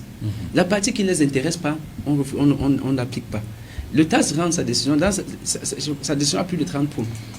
Dans l'un des points, le TAS dit, ok, on annule l'élection, tout le processus électoral. Mais ils disent, pour la continuité du service public, et ce sont eux qui proposent même à la FIFA, vous avez deux options. Soit de reconduire, maintenir l'équipe qui est là, soit vous mettez une normalisation. Mais le premier argument que le TAS évoque, c'est soit vous maintenez l'équipe qui est là pour la continuité du service public. Donc ils avaient même déjà donné une orientation à la FIFA. La FIFA aussi, dans son but, dans sa mission, qui ne veut pas aussi faire qu'on trouve une normalisation qui doit durer 3 ans. Parce que le temps qu'on nomme une normalisation, que les gens arrivent et qu'ils prennent connaissance des problèmes, ça fait 1 an. Le temps qu'ils mettent les sous-pieds, les cours, les taureaux et tout ça, on est à 2 ans. Après on demande des prorogations, on se retrouve à 3 ans. À juger bon donc pour que les choses avancent rapidement, donner 6 mois à ceux-ci qu'ils organisent. Pourquoi les gens ne vont pas aller se préparer pour les élections et pour simplement chercher les problèmes? Moi je ne sais pas ce qu'on veut au juste. Maintenant les gens vont te dire que non, le TAS a rendu une décision et la FIFA a fait le contraire. Où est le contraire là-dessus? Où est le contraire? Parce que les gens cherchent simplement à s'aimer la polémique. Je ne sais pas qui, tout ça, ça profite. Hein. À personne. Et je vais vous dire une chose. Ce que beaucoup de gens ne disent pas. Je vais dire une chose, ce que beaucoup de gens ne vous disent pas. Ce que beaucoup de gens ne vous disent pas, c'est que quand on parle même de... Je ne vais pas questionner la gestion du général, mais simplement je vais dire que beaucoup de sponsors sont partis du football camerounais à cause de ce monsieur. Parce que... On annonçait aussi d'autres. Parce que, non, attendez que je finisse. Oui. Attendez que je finisse. Moi, je n'ai coupé personne. D'accord. Moi, je suis à un niveau où je ne pense plus que ça vaut la peine de venir crier, se chamailler ici, ça ne va rien changer. Et puisque je sais qu'il y a la décision, il y a telle chose qui va tomber et ce championnat va se jouer. Beaucoup de gens ont critiqué sa gestion et beaucoup de sponsors sont partis parce que ce monsieur ne rendait jamais. Je vais vous dire même quelque chose qu'on ne va pas vous dire officiellement. Il y a des chaînes de télévision qui sont prêtes à sponsoriser le championnat de cette année ou de la saison à concurrence de 22 milliards au minimum. Mais la seule condition qu'ils ont posée, je dis pour que je parle des sponsors, la seule condition qu'ils ont posée, c'est de pouvoir le général là. Si on ne vous dit pas. Bon, maintenant, qui aime le football camerounais, qui n'aime pas? Imaginez qu'on injecte 22 milliards dans le football camerounais aujourd'hui au championnat professionnel. Qui va gagner? Regardez l'intérêt supérieur de l'état du football. Sans penser que si je ne suis pas là, et rien ne va se tenir. Sans penser, ça allait créer un troisième larron qui va venir, je ne sais d'où il sort, dit qu'il a mis sur place le comité de l'Assemblée générale de 2009. Pourtant, la décision du TAS, dit qu'il n'y a lieu à revenir sur l'Assemblée générale de 2009. Moi, je me demande finalement à quoi on joue, qu'est-ce qu'on veut. Est-ce qu'on est sérieux dans ce pays? Est-ce qu'on est sérieux? D'accord. Moi, l'essentiel, c'est que le championnat se joue. Et j'ai la ferme conviction que ça va se jouer. Ça va se jouer. Il va se jouer. Oui, il va se jouer. Oui, Aman, Maître vient de poser une excellente question. D'ailleurs, il en pose toujours, hein, mais là, il est vraiment allé au maximum de sa maison. Est-ce qu'on est sérieux dans ce pays? Vous savez, l'un des leitmotifs de la FIFA, c'est la non-ingérence de l'État dans les affaires du football. Ça, je crois que dans aucun État au monde, la FIFA n'accepte cette ingérence. Mais lorsque les gens vous parlent d'une lettre qui est partie d'une présidence de la... Ici, elle existe. Qui est partie d'une présidence de la République envers une fédération, c'est-à-dire l'ingérence. C'est pas avec la fédération, c'est avec du ministère. C'est pas la fédération. Ah, très bien. C'est pas. Voilà. C'est pas avec la fédération, c'est avec le ministère. Le ministre des Sports demande de mettre les stades à disposition. Très bien. Oui, encore que c'est du pareil au même. Voilà. Bon. Maintenant, je vais plus loin. Aman, je vous dis que la raison d'être de la création des ligues, c'est pourquoi on crée des ligues, c'est pour organiser les championnats. Quand c'est Ligue 1 et 2, c'est la ligue professionnelle. Et quand c'est les femmes, c'est la ligue féminine. C'est la raison d'être des ligues. Comment est-ce qu'on peut nous expliquer que même la FIFA, qui envoie la question des ligues, va cautionner que c'est une autre instance que ces ligues-là qui va les organiser. Maintenant, je termine aussi par... Très rapidement, nous avons Njoya qui est en ligne. Là. Vraiment par le paradoxe qu'on m'a été demandé, est-ce qu'on est vraiment sérieux? D'accord. Parce que lorsqu'on parle de la continuité des services, au niveau de la FECAFOOT, il y a deux instances. On va aussi laisser la Ligue. Et il y a... Non, je t'ai mis pied clavé. Au niveau de la FECAFOOT, il y a deux instances. Il y a l'exécutif et l'administration. Ça signifie que lorsqu'on parle de la continuité des services, l'administration ne disparaît pas. Ce qui a été dissous de manière formelle. Et je dis bien que non seulement que c'est l'exécutif qui a été invalidé, mais toutes les résolutions qui ont été prises par cet exécutif ont été annulées. Alors, lorsqu'on parle de la continuité des services, est-ce que ça peut concerner un exécutif qui a été désavoué par une décision de justice? Monsieur Oufla. Mais tu as raison. Est-ce que vraiment on est sérieux dans ce pays? Vous gardez la parole, le temps pour nous de prendre Njoya qui est en ligne. Bonsoir.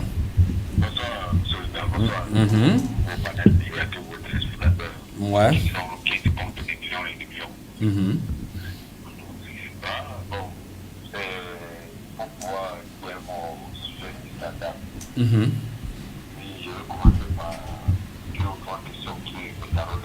Ouais. On a constaté qu'au Cameroun, le français, je vais dire, je ne sais pas comment expliquer ça, le français qui est constitutionnel, donc on peut en expliquer la chose la plus compliquée au Cameroun. Ouais. Parce qu'au Cameroun, on est capable de vous démontrer qu'un match de football de Dieu peut pratiquement 90 minutes. Où voulez-vous en venir, concrètement? Allô? C'est parti. Allô? Ah, Njoya, vous nous revenez, hein? Je crois qu'on a la réponse, Aman. Ouais, allons-y. Est-ce qu'on est vraiment sérieux? On a la réponse. une décision de justice. Vous dites que d'abord vous êtes imposteur et vous n'avez même pas le droit d'être là où vous êtes. Et on ne veut pas de continuité de service. Mais tu as raison. Est-ce qu'on est vraiment... Et puis, je vais terminer en disant aux téléspectateurs et aux internautes que toutes les décisions qui ont été prises depuis décembre 2018 par cet exécutif sont de nul et nul effet. C'est-à-dire qu'elles vont être purement et simplement annulées. Voilà des gens à qui on parle de continuité des services. Mais je suis d'accord à mettre sur ce seul point. Est-ce qu'on est vraiment sérieux? Et je tiens à dire aussi à nos amis de l'exécutif que tout acte qu'ils posent vont leur être poursuivis. Ils vont rendre compte de tous les actes qu'ils posent à partir du moment où une décision de la plus haute instance a invalidé leur présence au sein de la fédération. Mais c'est la même instance qui les a... exactement ce que je voulais dire. C'est la même instance qui les désigne comme... Il ne faudrait pas qu'on fasse on aurait pu prendre un Camerounais lambda. Il ne faudrait pas qu'on fasse de la diversion. Il y a un secrétaire général. Les gens veulent vous dire que... Il y a un secrétaire général. Monsieur Foula, les gens veulent vous dire que la décision du TAS est celle-ci. Maintenant, c'est les Camerounais qui continuent avec la... C'est une autre instance qui parle de continuer le service public. Que non. C'est la même décision qui parle de cela. Mais s'il vous plaît. Laissez-moi finir, monsieur. Non, vous êtes deux à défendre un point. Vous êtes deux à défendre un point. On annule tout le processus. J'ai la parole. Pourquoi vous coupez la parole? Non, je vous la donne. La honte, c'est même plus. Mais on n'a même plus honte dans ce pays. Je veux perdre le fil. Voilà un voleur qui va organiser le championnat. Ce n'est pas la force, monsieur Foula. Il ne s'agit pas de la force. Ce que moi je veux, ce que je veux juste dire, et ce que beaucoup de gens ne disent pas aux Camerounais. On fait croire aux Camerounais que c'est une décision qui vient d'ailleurs, qui parle de la continuité du service public. Pourtant, c'est la même décision. Cette décision a 33 points. Ouais. Les gens ont voulu lire simplement la partie, on dit les élections sont annulées et se sont arrêtés à cela. Ils se sont arrêtés à cela. La même décision dit qu'il y a lieu à revenir sur l'Assemblée générale de 2009. La même décision dit que la FIFA a le choix entre assurer la continuité du service en maintenant l'équipe qui est en place actuellement, ou alors de nommer un comité de normalisation. Donc il ne faut pas qu'on vienne vous faire croire là, comme si c'est la décision du TAS est simplement annulée, a demandé d'annuler, et c'est maintenant d'autres gens qui viennent interpréter de cette façon. Pourtant, la décision, elle a été prise, a pris toutes ces dispositions, a prévu tout, et même comment ça va continuer. Moi, je pense que on ne peut pas dire, on ne peut pas croire qu'on a gagné, on ne peut pas vous faire croire qu'on gagne tous les procès, et maintenant on est en train de contester ce qui est dans cette décision-là. Mais ce qu'on ne vous dit pas, parce qu'on est de très mauvaise foi, on ne vous dit pas que tout ça est compris dans la même décision. On peut faire comprendre, c'est comme si c'est la FIFA qui est venue sortir, ça parle de décision qui n'a rien à voir avec l'autre côté. S'il vous plaît. Joya qui nous revient. Oui, bonsoir de nouveau. Bonsoir. Excusez-moi parce que j'ai coupé. D'accord. Allons-y rapidement. J'ai tantôt dit que au Cameroun, tout est décidé parce qu'on a tellement de juristes qui sont impliqués dans le football où on peut carrément vous démontrer que le football, un match de football se joue pas. Ouais. Le football se joue plus dans les tribunaux maintenant que sur les stades. Trop de juridisme tue le football camerounais.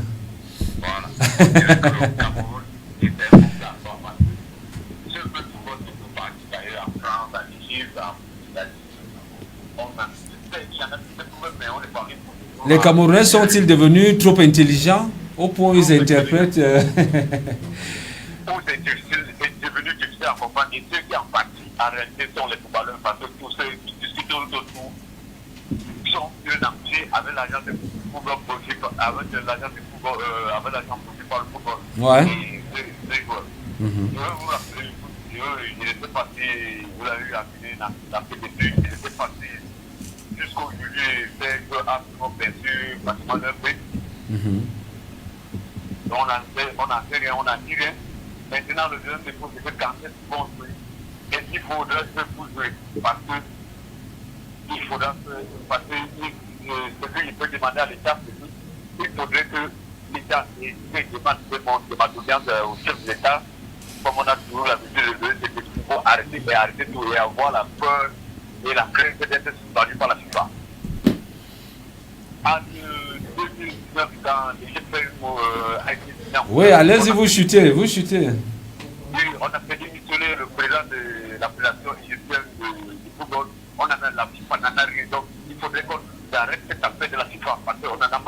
Vous savez, depuis quand est-ce qu'on a fait une bonne finale de Coupe du Cameroun au Cameroun? La dernière fois que j'ai eu assisté une bonne finale de Coupe du Cameroun, c'est en 2004 avec Sable de Bâtir au Cameroun. Après, on en a plus.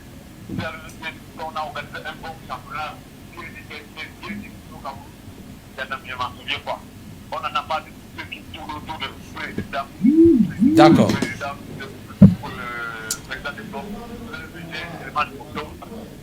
Trop d'argent dans le football aiguise les appétits. Monsieur Njoya, on parle de 22 milliards que proposent, n'est-ce pas, des chaînes de télévision. C'est peut-être ce qui aiguise ces appétits-là. En tout cas, merci à vous. Hein. Ah, moi, je voulais chuter. Je voulais... On en a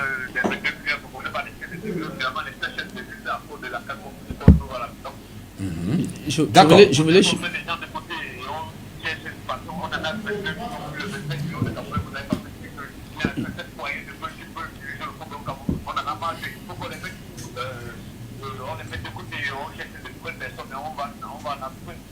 D'accord, c'est compris, c'est compris. Oui. Merci. Je vais chuter juste cette intervention. Je pense que j'avais encore la parole. Je vais chuter en 10 secondes. J'avais la parole.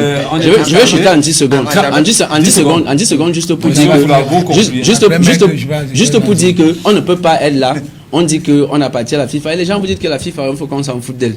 Des gens comme monsieur lui avait dit, il faut que la FIFA. Finalement, je comprends dans quel sens on va. D'autres gens vous disent que, ok, il faut que si on joue un championnat, la FIFA n'aime pas l'ingérence. Pourtant, c'est cette même FIFA qui dit que maintenez telle personne. Moi, je ne comprends même pas où on va. Hein. C'est juste ce que je veux dire. D'accord. On comprend. Merci pour la précision. Je vais également dire, je vais toujours mettre, professeur. Je veux que maître me montre une fédération que la FIFA a maintenu un membre dans son exécutif. Voilà. Pourquoi c'est qu'au Cameroun que ça se passe? Parce que la décision, c'est la FIFA qui a foutu la merde. La décision, pourquoi se cacher? Il faut lire cette décision. Il ne faut pas venir sur le plateau raconter. Il faut lire les décisions. Il faut lire la décision. Il faut lire la décision de justice. C'est lui qui va en faisant quoi? On demande sur la décision. On demande de débriller par l'exemple. Un membre. Elle n'est pas une antichambre de l'appellation. C'est la FIFA. Elle est membre. C'est par l'exemple. Permettez que monsieur vous l'a dit. On vient de vous démontrer. Je dis, si ces messieurs, c'est même la preuve que ces messieurs ne sont pas sérieux. Quand c'est un métier, on appelait ça ou voleur. On vient de vous démontrer par A plus Z, par A plus B, que vous n'avez pas droit de citer. On vous apporte toutes les preuves de l'imposture. Et vous continuez à prétendre poser des actes au nom du football. Quel exemple, quelle leçon nous allons donner? Regardez comment les jeunes sont en train de se comporter. Lorsqu'ils vont voir comment des vieillards, ces vieillards qui sont ici à Tinga, à la Feka Foot, se comportent, mais ils vont se poser des questions. Mais ils n'ont plus honte, ces messieurs. Mais ils ont suffisamment mené, ils nous ont mené ce football dans les abîmes. Qui laissent d'autres gens qui ont au moins, comment dire, la présomption d'innocence. Des gens qui sont un peu clairs, des gens honnêtes, essaient de diriger ces pays. Ces messieurs ont mené ces pays aux abîmes. D'accord. C'est compris. Voilà. C'est compris, hein, c'est compris. Voilà, merci. C'est la passion, hein, ça c'est la passion. Il faut rester objectif. Merci à vous d'avoir fait le déplacement. Nous vous remercions. Nous remercions aussi tous ceux qui ont réagi dans la toile et ceux qui ont envoyé quelques SMS là. Merci à Njoya qui a interagi dans ce programme. Fidèle téléspectateur et fidèle panéliste par téléphone de ce programme. On se donne rendez-vous lundi prochain. Même chaîne, même heure, même sourire et surtout avec le même plaisir.